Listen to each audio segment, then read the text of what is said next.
ಇವತ್ತು ವಿಷ್ಣು ಸರ್ ನಿರ್ಮಾಪಕರಾಗಿ ಮಾಡಿರುವಂಥ ಹಲವಾರು ಸಿನಿಮಾಗಳು, ಒಬ್ಬ ಅಭಿಮಾನಿಯಾಗಿ ವಿಷ್ಣು ಸರ್ ಸಿನಿಮಾನ ನಿರ್ಮಾಣ ಮಾಡಿದ್ದಾರೆ ಕೆ ಮಂಜು ಅವರು. ಇವತ್ತು ಪತ್ರಿಕಾಗೋಷ್ಠಿ ಕರೆದಿರುವಂಥ ಎಲ್ಲ ಮಾಧ್ಯಮದವರಿಗೆ ಸ್ವಾಗತ ಕೋರ್ತಾ, ಇವತ್ತು ಮಂಜು ಮತ್ತು ಅವರ ಸಂಗಡಿಗರು ಇನ್ಕ್ಲೂಡಿಂಗ್ ನಮ್ಮ ವಕೀಲರು ಕೂಡ ಬಂದಿದ್ದಾರೆ. ಏನು ಹೇಳ್ತಾರೆ ಅಥವಾ ನಿಮ್ಮ ಪ್ರಶ್ನೆಗಳಿಗೆ ಏನು ಉತ್ತರ ಸಿಗತ್ತೆ ಅಂತ ಹೇಳಿ ಮಂಜುವರೇ ಹೇಳಬೇಕು ಅಂತ ಕೇಳ್ಕೊಳ್ತೀನಿ. Thank you.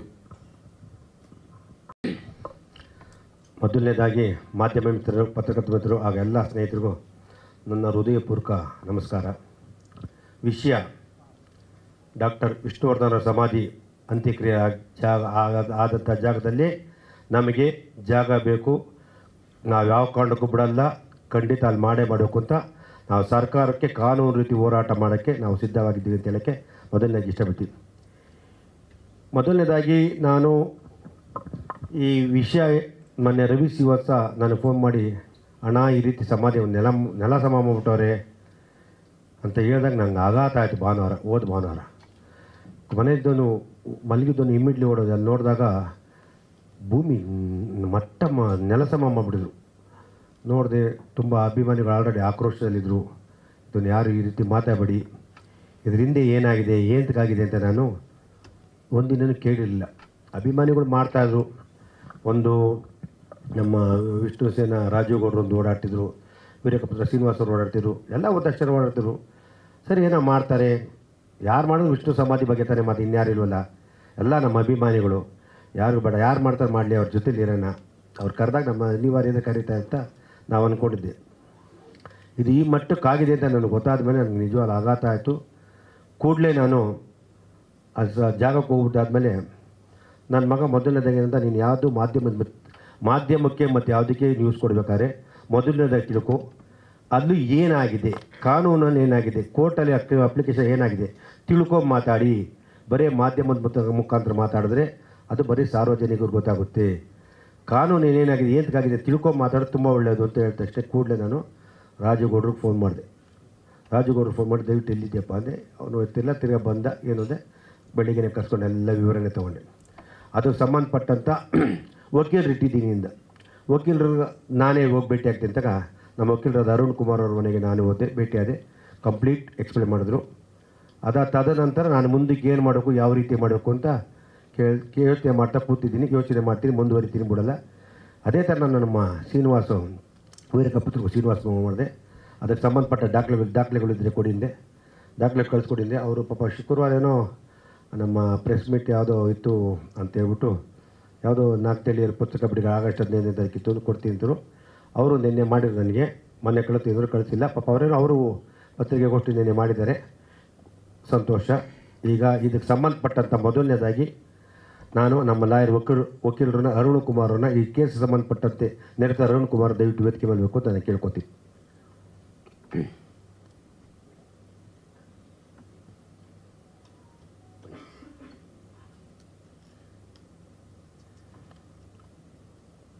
ಅದೇ ರೀತಿ ಈ ಸಂಘಕ್ಕೆ ವಿಷ್ಣು ಸೇನಾ ಸಮಿತಿಯಿಂದ ಅಧ್ಯಕ್ಷರಾಗಿ ಸಂಘ ಮಾಡಿಕೊಂಡು ಓಡಾಡಿದ ರಾಜುಗೌಡನ ದಯವಿಟ್ಟು ಬರಬೇಕು ಅಂತ ಕೇಳ್ತೀನಿ.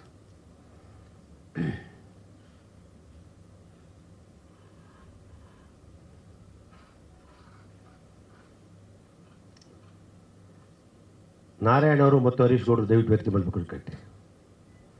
ಇವರು ಸತತ ವಿಷ್ಣು ಸರ್ ಅಭಿಮಾನಿಯಾಗಿ ಎಲ್ಲ ವಿಷಯದಲ್ಲೂ ಮುನ್ಸೂಚನಿದ್ದು ರಾಜುಗೌಡರಿಗೆ ಬೆನ್ನೆಲುಬಾಗಿ ನಿಂತ್ಕೊಂಡು ಸಂಪೂರ್ಣ ಸಹಕಾರ ಮಾಡಿದಂಥ ಇವರಿಬ್ಬರಿಗೂ ನನ್ನ ಹೃದಯಪೂರ್ವಕ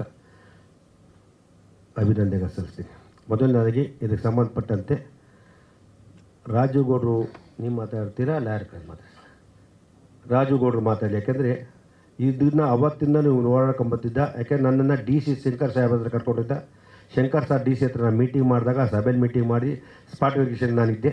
ಅದಕ್ಕೋಸ್ಕರ ರಾಜುಗೌಡರು ಕರ್ಸ್ಕೊಂಡು ಮಾತಾಡ್ತೀನಿ. ಫಸ್ಟ್ ರಾಜುಗೌಡರು ಮಾತಾಡಿ, ಇದ್ರ ಬಗ್ಗೆ ಏನಂತಾರೆ, ಏನು ಹೇಳ್ತಾರೆ ಅಂತ.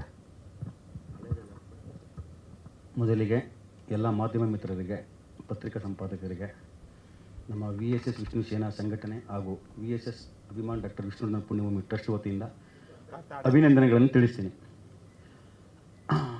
ಮೇರು ನಟ ಡಾಕ್ಟರ್ ವಿಷ್ಣುವರ್ಧನ್ ಅವರು 2009 ಡಿಸೆಂಬರ್ 30 ನಿಧನರಾಗ್ತಾರೆ. ಅಭಿಮಾನ್ ಸ್ಟುಡಿಯೋದಲ್ಲಿ ಅಂತ್ಯ ಸಂಸ್ಕಾರ ಮಾಡ್ತಾರೆ. ಸುಮಾರು 5-6 ವರ್ಷ ಆದ್ರೂ ಅಲ್ಲಿ ಸ್ಮಾರಕ ಆಗೋದಿಲ್ಲ. ಅಂತಿಮವಾಗಿ 2016ಕ್ಕೆ 3/6/2016ಕ್ಕೆ ಸಿದ್ದರಾಮಯ್ಯನವರು ಮೈಸೂರಿನಲ್ಲಿ ಜಾಗ ಕೊಡ್ತಾರೆ. ತದನಂತರ ನಾವು ಅಭಿಮಾನ್ ಸ್ಟುಡಿಯೋ ಮಾಲೀಕ ಕಾರ್ತಿಕ್ ಗಣೇಶ್ ಅವ್ರ ಹತ್ರ ಮಾತಾಡಿದೆ.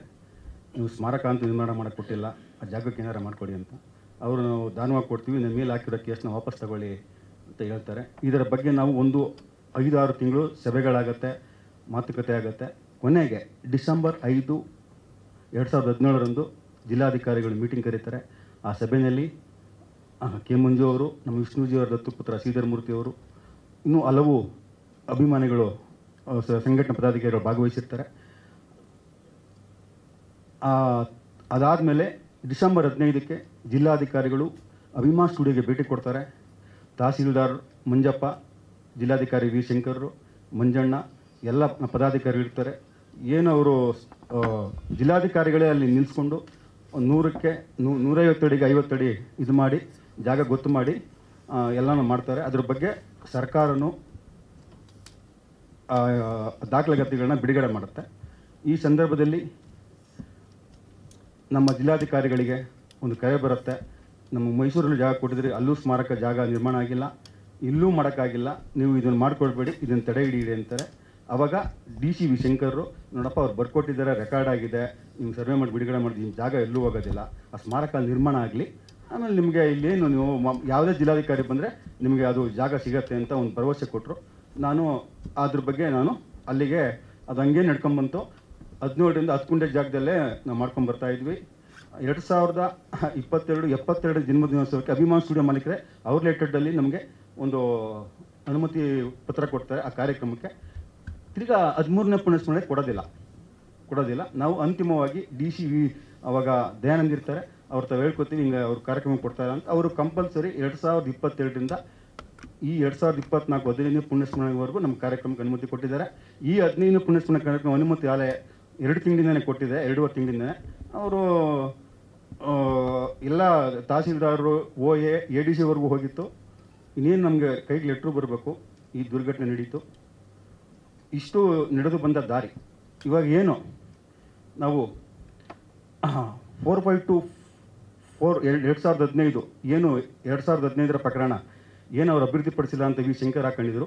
ಅದರಲ್ಲೂ ಡಾಕ್ಟರ್ ವಿಷ್ಣು ಸೇನಾ ಸಮಿತಿಯವರು ಭಾಗವಹಿಸಿದ್ರು. ನಾವು ಕೊನೆ ಹಂತದಲ್ಲಿ 10 ಗುಂಟೆ ದಾಖಲೆಗಳಿಕೊಂಡು ನಾವು ಭಾಗವಹಿಸಿದ್ವಿ. ಅಂತಿಮವಾಗಿ ಆ ಕೋರ್ಟ್ ಏನು ಹೇಳ್ತು, ಮೈಸೂರಿನಲ್ಲಿ ಸ್ಮಾರಕ ಆಗಿದೆ, ಇಲ್ಲಿ ನಾವು ಅವ್ರಿಗೆ ಜಾಗ ವಾಪಸ್ ಕೊಡ್ತಾ ಇದ್ದೀವಿ, ನೀವು 10 ಗುಂಟೆ ಏನಿದ್ರು ಪ್ರಾಧಿಕಾರ ಸರ್ಕಾರದ ಜೊತೆ ಸಮಸ್ಯೆ ಬಗೆಹರಿಸ್ಕೊಳ್ಳಿ ಅಂತ ಹೇಳ್ತಾರೆ ಹೈಕೋರ್ಟು. ತಿರ್ಗಾ ನಾವು PIL ಹಾಕ್ತೀವಿ. ನಾವು ಯಾರ ವಿರುದ್ಧನೂ ಹಾಕಲ್ಲ, ಸ್ಟುಡಿಯೋ ಮಾಲೀಕರ ವಿರುದ್ಧನೂ ಹಾಕಲ್ಲ, ಸರ್ಕಾರ ವಿರುದ್ಧನೂ ಹಾಕಲ್ಲ. ನಮಗೆ ಈ ಥರ ಆಗಿದೆ, ನಮಗೆ ಒಂದು ಸರ್ಕಾರಕ್ಕೆ ನೀವು ಒಂದು ಸೂಚನೆ ಕೊಡಿ ಅಂತ ಹೇಳ್ತೀವಿ. ಅದು ಹೈಕೋರ್ಟ್ ಒಪ್ಪೋದಿಲ್ಲ. ತಿರ್ಗಾ ಸೇಮು ನೀವು ಸರ್ಕಾರದ ಸಮಸ್ಯೆ ಬಗೆಹರಿಸ್ಕೊಳ್ಳಿ ಅಂತ ಹೇಳ್ತಾರೆ. ಈ ಇಷ್ಟು ಪ್ರಕರಣ ಆಗಿರುತ್ತೆ. ನಾವು ಹೋರಾಟಗಳು ಮಾಡ್ಕೊಂಡು ಬರ್ತಾ ಇರ್ತೀವಿ. ಕಳೆದ ಸೆಪ್ಟೆಂಬರ್ 74ನೇ ಜನ್ಮದಿನೋತ್ಸವದಲ್ಲಿ ನನ್ನ ಮೇಲೆ ಇಂಜೆಕ್ಷನ್ ಆರ್ಡರ್ ತೊಗೊಂಬರ್ತಾರೆ. ಬೇರೆ ಯಾವ ಸಂಘಟನೆ ಮೇಲೂ ಅವ್ರು ಇಂಜೆಕ್ಷನ್ ಆರ್ಡರ್ ತಂದಿರಲ್ಲ, ಅದು ಹೂವು ಅಷ್ಟೇ. ನನ್ನ ಸಂಘಟನೆ ಇಂಜೆಕ್ಷನ್ ತಂದಿರ್ತಾರೆ. ಸತತ 4 ಕೇಸ್ ದಾಖಲು ಮಾಡ್ತಾರೆ. ಆ ಸೆಪ್ಟೆಂಬರ್ 74 ಜನ್ಮದಿನದಿಂದ ಡಿಸೆಂಬರ್ ಒಳಗೆ 4 ಕೇಸ್ ನನ್ನ ಮೇಲೆ ಹಾಕ್ತಾರೆ ನನ್ನ ತಡೆಯೋಕ್ಕೆ. ಮತ್ತು ಆ ಡಿಸೆಂಬರ್ 30 15 ಪುನಃಸ್ಮರಣೆಗೆ ಇಂಜೆಕ್ಷನ್ ಆರ್ಡ್ರು ನನಗೆ ಕ್ಯಾನ್ಸಲ್ ಆಗುತ್ತೆ ಕೋರ್ಟು, ಸಿಟಿ ಸಿವಿಲ್ ಕೋರ್ಟಲ್ಲಿ. ಕ್ಯಾನ್ಸಲ್ ಆದಮೇಲೆ ನಾವು ಕಾರ್ಯಕ್ರಮ ಮಾಡ್ತೀವಿ. ಅದಾದಮೇಲೆ ಇನ್ನೊಂದು 2 ಕೇಸ್ ಆಗ್ತದೆ. ಇದ್ರ ಬಗ್ಗೆ ನಮ್ಮ ಹೈಕೋರ್ಟ್ ವಕೀಲರು ಸವಿಸ್ತಾರವಾಗಿ ಹೇಳ್ತಾರೆ, ಈಗ ಕಾನೂನು ಬಗ್ಗೆ, ಆ ಕೇಸ್ಗಳ ಬಗ್ಗೆ ಏನಿದೆ ಎಲ್ಲನೂ ಹೇಳ್ತಾರೆ. ಮತ್ತು ನಾನು ಇನ್ನೊಂದು ಕೇಳ್ಕೊತೀನಿ, ಇವತ್ತು 2017ರಲ್ಲಿ ಮಂಜಣ್ಣ ನಾನು ಕರೆದಾಗ ಬಂದರು, DC ಸರ್ವೆ ಮಾಡಿದಾಗಲೂ ಬಂದಿದ್ದರು. ಇವತ್ತು ಅವರೇ ಕರೆದ್ರು ನಾನು ಯಾರ ತಕ್ಕೂ ನಾನು ಹೋಗಿರಲಿಲ್ಲ. ನಾನು ಒಂದು ಅಭಿಮಾನಿಯಾಗಿ ಪ್ರಾಮಾಣಿಕವಾಗಿ ಹೋರಾಟ ಮಾಡಿಕೊಂಡು ನಾನು ಮಾಡ್ಕೊಂಡು ಬರ್ತಾ ಇದ್ದೆ. ಇವತ್ತು ಅವರೇ ನನಗೆ ಕರೆಸ್ಕೊಂಡು ನಂದು ಎಲ್ಲನೂ ದಾಖಲೆಗಳು ನೋಡಿ, ಆಮೇಲೆ ನಮ್ಮ ಅರುಣ್ ಸರ್ ಹತ್ರ ಮಾತಾಡಿ ಇವತ್ತು ನಮ್ಮ ಏನು ಕಾನೂನು ಹೋರಾಟಕ್ಕೆ ನಾನು ಬೆಂಬಲವಾಗಿ ನಿಂತ್ಕೊತೀನಿ ಅಂತ ಇವತ್ತು ಬಂದಿದ್ದಾರೆ. ಆ ನಾಡಿನ ವಿಷ್ಣುಜಿ ಅಭಿಮಾನಿಗಳ ಪರವಾಗಿ ನಾನು ಅವರಿಗೆ ಅಭಿನಂದನೆ ತಿಳಿಸ್ತೀನಿ. ಈಗ ನಮ್ಮ ಹೈಕೋರ್ಟ್ ಹಿರಿಯ ವಕೀಲರಾದ ನಮ್ಮ ಅರುಣ್ ಸರ್ ಮಾತಾಡ್ತಾರೆ. ಇವತ್ತೇನು ನಮ್ಮ ಪದಾಧಿಕಾರಿಗಳು ಹರೀಶ್ ಗೌಡರು ಬಂದಿದ್ದಾರೆ, ನಾರಾಯಣ್ ಸರ್, ನಮ್ಮ ಚಂದ್ರಹಾಸು, ಮಧುಸೂದನ್ ಗೌಡರು, ಮತ್ತು ನಮ್ಮ ವಿಷ್ಣುಜಿಯವ್ರ ದತ್ತುಪುತ್ರ ಶ್ರೀಧರ್ ಮೂರ್ತಿ ಅವರು ಬಂದಿದ್ದಾರೆ. ಅವ್ರ ವೇದಿಕೆ ಬರ್ತೀನಿ. ಇವತ್ತು ಏನು ಕಾನೂನು ಬಗ್ಗೆ ನಮ್ಮ ಅರುಣ್ ಸರ್ ಮಾತಾಡ್ತಾರೆ. ನಮ್ಮ ಈ ಇಷ್ಟು ಕಂಪ್ಲೀಟ್ ಗೊತ್ತಿರೋದು ನಮ್ಮ ಲಾಯರ್ ಅರುಣ್ ಸಾರು ಕಂಪ್ಲೀಟ್ ಎಕ್ಸ್ಪ್ಲೇನ್ ಮಾಡ್ತಾರೆ. ತಾವು ಯಾರು ಮಾಧ್ಯಮದವ್ರು ಏನಾದ್ರು ಕೇಳೋದಿದೆ ದಯವಿಟ್ಟು ಕೇಳ್ಬೋದು, ಮಿಕ್ಕಿದ್ದ ಮೇಲೆ ನಾನು ಮಾತಾಡ್ತೀನಿ.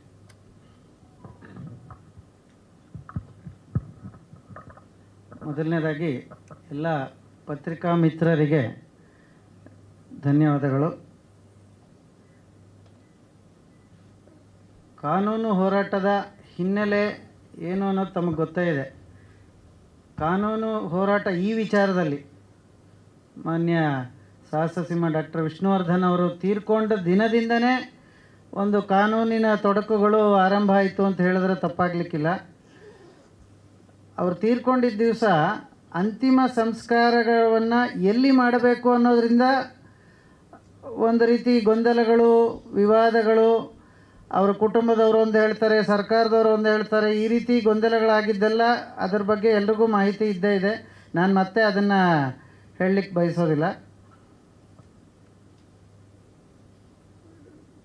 ಬೇರೆ ನಮ್ಮ ಚಿತ್ರರಂಗದ ಹಿರಿಯರಾದಂಥ ಆಗ ಇದ್ದಂತಹ ಅಂಬರೀಷ್ ಅಣ್ಣ ಅವರು ಇರ್ಬೋದು, ಅದೇ ರೀತಿ ಸರ್ಕಾರದ ಜೊತೆ ಆಗಿನ ಮುಖ್ಯಮಂತ್ರಿಗಳಾಗಿದ್ದಂತಹ ಯಡಿಯೂರಪ್ಪನವರು, ಅವರುಗಳೆಲ್ಲ ಸೇರಿಕೊಂಡು ಅವತ್ತಿನ ಒಂದು ತೀರ್ಮಾನದಂತೆ ಅಭಿಮಾನ್ ಸ್ಟುಡಿಯೋದಲ್ಲೇ ಅವರ ಅಂತಿಮ ಸಂಸ್ಕಾರ ಆಗಬೇಕು ಅನ್ನೋದನ್ನು ತೀರ್ಮಾನ ಕೈಗೊಳ್ತಾರೆ.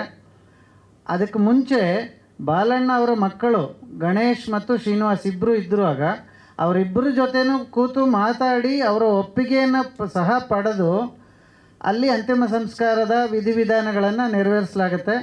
ಇವತ್ತು ನಮ್ಮ ವಿಷ್ಣು ಅಪ್ಪಾಜಿಯವರ ಅಂತಿಮ ಸಂಸ್ಕಾರಕ್ಕೆ ದಹನ ಕ್ರಿಯೆ ಮಾಡಿದಂತಹ, ಅಗ್ನಿಸ್ಪರ್ಶ ಮಾಡಿದಂತಹ ಶ್ರೀಧರ್ ಅವರು, ಅವ್ರ ಜೊತೆಲೇ ಅವರ 35 ವರ್ಷಗಳು ಅವ್ರ ಜೊತೆಲೇ ಇದ್ದಂಥವರು.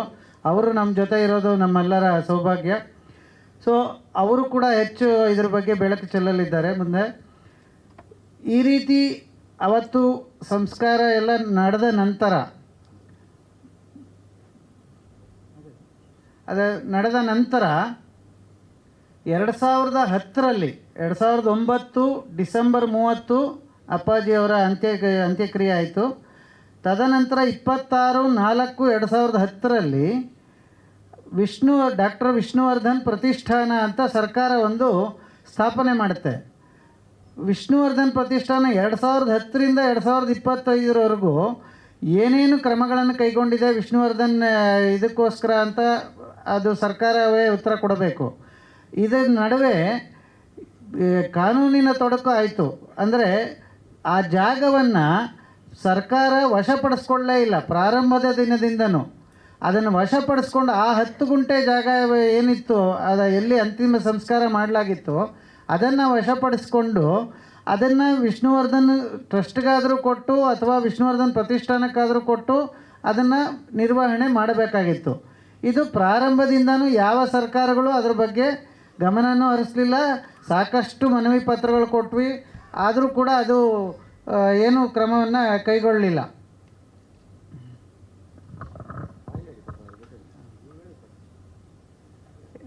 ಇದರಲ್ಲಿ ಡಾಕ್ಟರ್ ವಿಷ್ಣುವರ್ಧನ್ ಪ್ರತಿಷ್ಠಾನ ಮತ್ತು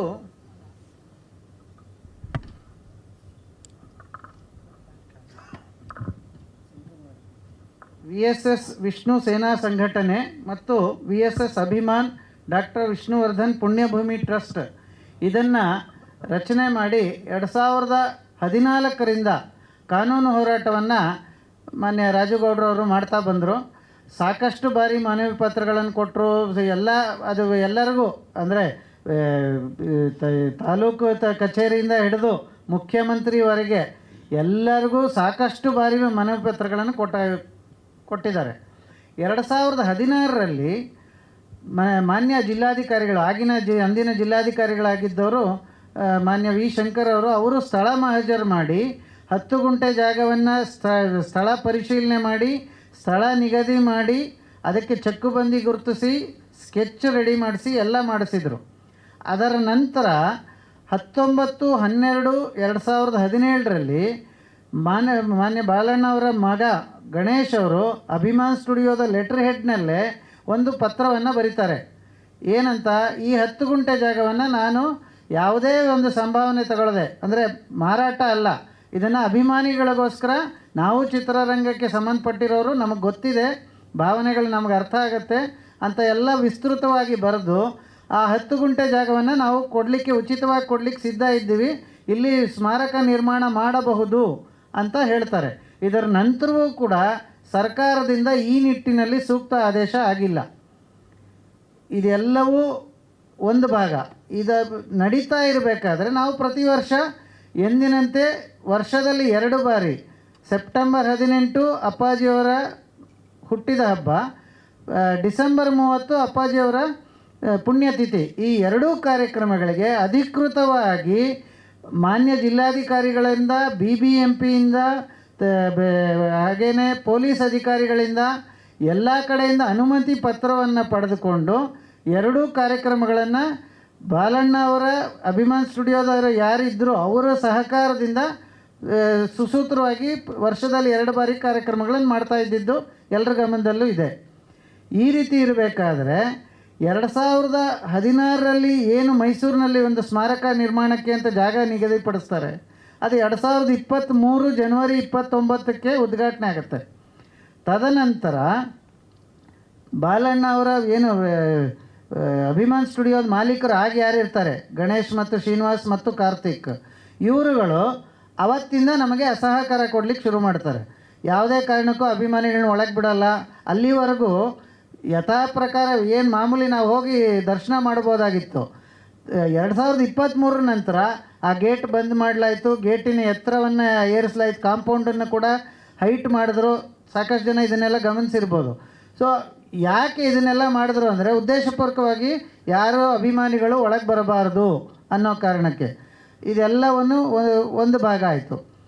ಇದರ ನಂತರ 2024ರಲ್ಲಿ ಮೊಟ್ಟ ಮೊದಲನೇ ಬಾರಿಗೆ ಕಾರ್ತಿಕ್ ಈ ಎರಡೂ ಸಂಘಟನೆಗಳ ಮೇಲೆ ಮತ್ತು ಅದರ ಪದಾಧಿಕಾರಿಗಳು ರಾಜಗೌಡರು ಮತ್ತು ಇತರ 7 ಜನರ ವಿರುದ್ಧ ಸಿವಿಲ್ ಕೋರ್ಟ್ನಲ್ಲಿ 3 ಕೇಸುಗಳನ್ನು ದಾಖಲಿಸ್ತಾರೆ. 3 ಕೂಡ ಇಂಜಿನಲ್ಲಿ ಅವ್ರಿಗೆ ಪ್ರಾರಂಭದಲ್ಲಿ ಇಂಜೆಕ್ಷನ್ ಸಿಗುತ್ತೆ, ನಂತರ ಆದೇಶವನ್ನು ಹೊರಡಿಸುತ್ತೆ.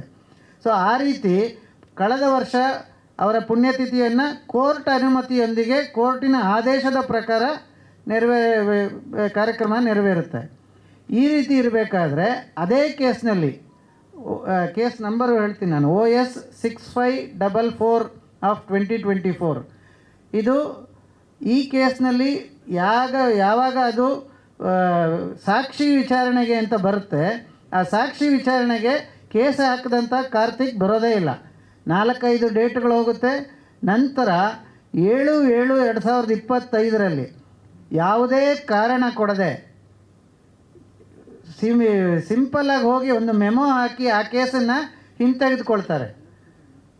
ಕಾನೂನಿಗೆ ಶುರು ಮಾಡಿದವರು ಅವರೇನೆ, ಹೋರಾಟ ಶುರು ಮಾಡಿ ಕಾನೂನು ಪ್ರಕಾರ ನಮ್ಮನ್ನು ತಡೆ ಹಾಕಬೇಕು ಅನ್ನೋ ಪ್ರಯತ್ನವನ್ನು ಪಟ್ಟರು, ಕಾನೂನಿನ ಏನು ನಿರ್ಬಂಧಕ್ಕಾಜ್ಞೆ ತರಬೇಕು ಅಂತ. ಅದು ಆಗದೆ ಹೋದಾಗ ಅದನ್ನು ವಾಪಸ್ ತಗೊಳ್ತಾರೆ. ಅದೇ ರೀತಿ ಇನ್ನೂ 2 ಕೇಸುಗಳು ಪೆಂಡಿಂಗ್ ಇದೆ, ಅದೇ ಸಿವಿಲ್ ಕೋರ್ಟ್ನಲ್ಲಿ ವಿಚಾರಣೆಗೆ ಬಾಕಿ ಇದೆ. ಈ ರೀತಿ ಇರಬೇಕಾದ್ರೆ ಒಂದು ಕ್ರಿಮಿನಲ್ ಕೇಸ್ ಕೂಡ ದಾಖಲು ಮಾಡ್ತಾರೆ. ಅದು ಕೂಡ ನಮಗೆ ಇತ್ತೀಚೆಗೆ ಅದು ನಮ್ಮ ಗಮನಕ್ಕೆ ಬಂದಿದೆ. ಅದಕ್ಕೂ ಕೂಡ ನಾವು ಹೈಕೋರ್ಟ್ನಲ್ಲಿ ಅರ್ಜಿಯನ್ನು ಸಲ್ಲಿಸಲಿದ್ದೇವೆ. ಇದೆಲ್ಲವೂ ಕಾನೂನು ಹೋರಾಟ ನಡೀತಾ ಇರಬೇಕಾದ್ರೆ ಈ ಎಲ್ಲ ಕಾನೂನು ಹೋರಾಟಗಳನ್ನು, ಇಷ್ಟು ಕೇಸುಗಳನ್ನು ಮರೆಮಾಚಿ ನಮ್ಮನ್ನು ಪಾರ್ಟಿ ಮಾಡದೆ ಜನವರಿ 9, 2025 ಮಧ್ಯಾಹ್ನ 3:16 ಒಂದು ಕೇಸನ್ನು ಫೈಲ್ ಮಾಡ್ತಾರೆ ಹೈಕೋರ್ಟ್ನಲ್ಲಿ. ಅಲ್ಲಿ ಕೇವಲ 2 ಪಾರ್ಟಿ ಮಾಡ್ತಾರೆ ಆ ಕೇಸ್ನಲ್ಲಿ. ಒಂದು ಸರ್ಕಾರದ ಮುಖ್ಯ ಕಾರ್ಯದರ್ಶಿಗಳು, 2ನೇದು ವಿಶೇಷ ಸ್ಪೆಷಲ್ DC, ಇವರಿಬ್ಬರನ್ನೇ ಪಾರ್ಟಿ ಮಾಡಿ ಕೋರ್ಟ್ನಲ್ಲಿ ಕೇಸನ್ನು ದಾಖಲು ಮಾಡ್ತಾರೆ. ಆ ಕೇಸು 13/1/2025ಕ್ಕೆ ಕೋರ್ಟ್ ಮುಂದೆ ಬರುತ್ತೆ ಹೈಕೋರ್ಟ್ನಲ್ಲಿ. 13/1/2025 ಕೋರ್ಟ್ ಮುಂದೆ ಬಂದಾಗ ಕೇವಲ 10 ನಿಮಿಷಗಳ ಆರ್ಗ್ಯುಮೆಂಟ್ಸ್ ಆಗುತ್ತೆ. ಕೇವಲ 10 ನಿಮಿಷದಲ್ಲಿ ಕೋರ್ಟಿಗೆ ಮಿಸ್ಲೀಡ್ ಮಾಡಿ ಇಲ್ಲಿ ಇರ್ತಕ್ಕಂಥ ಸ್ಟ್ರಕ್ಚರ್ನ ತೆರವುಗೊಳಿಸಬೇಕು ಅನ್ನೋ ಆದೇಶ ತಗೊಂಡು ಹೊರಗಡೆ ಬರ್ತಾರೆ.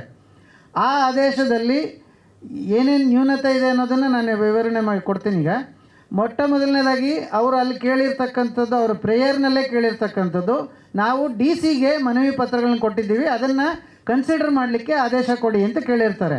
ಆದರೆ ಡಿ ಸಿನ ಪಾರ್ಟಿ ಮಾಡಿಲ್ಲ. ಎರಡನೇದಾಗಿ ಯಾವುದೇ ನೋಟಿಸು ಯಾರಿಗೂ ಸಹ ಮಾಡಿಸಿಲ್ಲ, ಅದೇ ದಿವಸ ಆದೇಶವನ್ನು ತಗೊಂಡಿರ್ತಕ್ಕಂಥದ್ದು. ಮೂರನೇದಾಗಿ ನಾವು ಕಾನೂನು ಹೋರಾಟ ಮಾಡ್ತಾ ಇದ್ದೀವಿ. ನಾವು ಹಿಂದೆ ಏನು PAL ಒಂದು ಫೈಲ್ ಮಾಡಿದ್ವಿ, ಪಬ್ಲಿಕ್ ಇಂಟ್ರೆಸ್ಟ್ ಲಿಟಿಗೇಷನ್, ಸಾರ್ವಜನಿಕ ಹಿತಾಸಕ್ತಿ ಅರ್ಜಿ. ಅದು 2024ರಲ್ಲಿ ಜೂನ್ ತಿಂಗಳು 24ನೇ ತಾರೀಕು ಅದು ಆದೇಶ ಆಗಿರುತ್ತೆ. ಆ ಆದೇಶವನ್ನು ಉಲ್ಲೇಖ ಮಾಡ್ತಾರೆ. ಆದರೆ ನಮ್ಮನ್ನು ಸಹ ಪಾರ್ಟಿ ಮಾಡಿಲ್ಲ, ಮನೆಯವರನ್ನು ಪಾರ್ಟಿ ಮಾಡಿಲ್ಲ, ಯಾರನ್ನು ಪಾರ್ಟಿ ಮಾಡಿದೆ ಈ ಒಂದು ಆದೇಶವನ್ನು ಪಡ್ಕೊಳ್ತಾರೆ. ಇಲ್ಲಿ ಗಮನಿಸಬೇಕಾದ ಅಂಶ ಏನಂತಂದರೆ, ಈ ಆದೇಶದಲ್ಲಿ ಸ್ಪಷ್ಟವಾಗಿ ಕೋರ್ಟ್ ಹೇಳುತ್ತೆ ಏನಂತ, 2 ತಿಂಗಳಲ್ಲಿ ಈ ಆದೇಶವನ್ನು ನೀವು ಜಾರಿಗೆ ತರಬೇಕು, ಅದೇನು ಇದಿದೆ ಅದನ್ನು ಹೊಡೀರಿ ಅಂತಲೇ ಆದೇಶ ಕೊಟ್ಟಿದೆ. ಆದರೆ ಜನವರಿ 13, 2025ರಲ್ಲಿ ಆದಂಥ ಆದೇಶವನ್ನು ಇವರು ಜಾರಿಗೆ ತಂದಿದ್ದು ಯಾವತ್ತು? 7ನೇ ತಾರೀಕು ಮತ್ತು 8ನೇ ತಾರೀಕಿನ ಮಧ್ಯರಾತ್ರಿ ನಂತರ. ಯಾಕೆ ಇವರು 7 ತಿಂಗಳು ಕಾದರು? ಯಾಕೆ ಅಂತಂದರೆ, ಮುಂದಿನ ತಿಂಗಳು ಅಪ್ಪಾಜಿಯವರ 75ನೇ ಜನ್ಮದಿನೋತ್ಸವ ಇದೆ. ಅವ್ರಿಗೆ ಗೊತ್ತು, ಎಲ್ಲ ತಯಾರಿಗಳು ಮಾಡ್ತಾ ಇದ್ದಾರೆ. 75ನೇ ವರ್ಷದ ಹುಟ್ಟುಹಬ್ಬವನ್ನು ತುಂಬ ಸಂಭ್ರಮದಿಂದ ಆಚರಣೆ ಮಾಡಲಿಕ್ಕೆ ತಯಾರಿ ನಡೀತಾ ಇದೆ. ಈಗಾಗಲೇ ನಾವು ಅಧಿಕೃತ ಅನುಮತಿಗಾಗಿ ಡೆಪ್ಯೂಟಿ ಕಮಿಷನರ್ DC ಅವ್ರಿಗೆ ಪತ್ರವನ್ನು ಬರೆದಿದ್ದೇವೆ. ಅವರ ಅನುಮತಿ ಇವತ್ತೋ ನಾಳೆನೋ ಕೊಟ್ಬಿಡ್ತಾರೆ. ಅನುಮತಿ ಕೊಟ್ಟರೆ ಇವರೆಲ್ಲ ಮತ್ತೆ ನಮಗೆ ತೊಂದರೆ ಕೊಡ್ತಾರೆ ಅನ್ನೋ ಒಂದು ಇದನ್ನು ಮನಸ್ಸಲ್ಲಿ ಇಟ್ಕೊಂಡು 7ನೇ ತಾರೀಕು ಮತ್ತು 8ನೇ ತಾರೀಕು ಮಧ್ಯರಾತ್ರಿ ಈ ಒಂದು ದುರ್ಘಟನೆಯನ್ನು ಮಾಡಿದ್ದಾರೆ. ಇಲ್ಲಿ ಇನ್ನೊಂದು ಗಮನಿಸಬೇಕಾದ ಅಂಶ ಅಂತಂದರೆ, 2025ರಲ್ಲಿ ಈ ಕೇಸ್ ಹಾಕಿದ್ರು. ಈ ಕೇಸ್ನಲ್ಲಿ ಅವರು ಏನು ಹೇಳ್ತಾರೆ, ಅಲ್ಲಿ ಒಂದು ಇಲ್ಲೀಗಲ್ ಸ್ಟ್ರಕ್ಚರ್ ಇದೆ ಅಂತ ಮೆನ್ಷನ್ ಮಾಡ್ತಾರೆ ಅವ್ರ ಪಿಟಿಷನ್ನಲ್ಲಿ.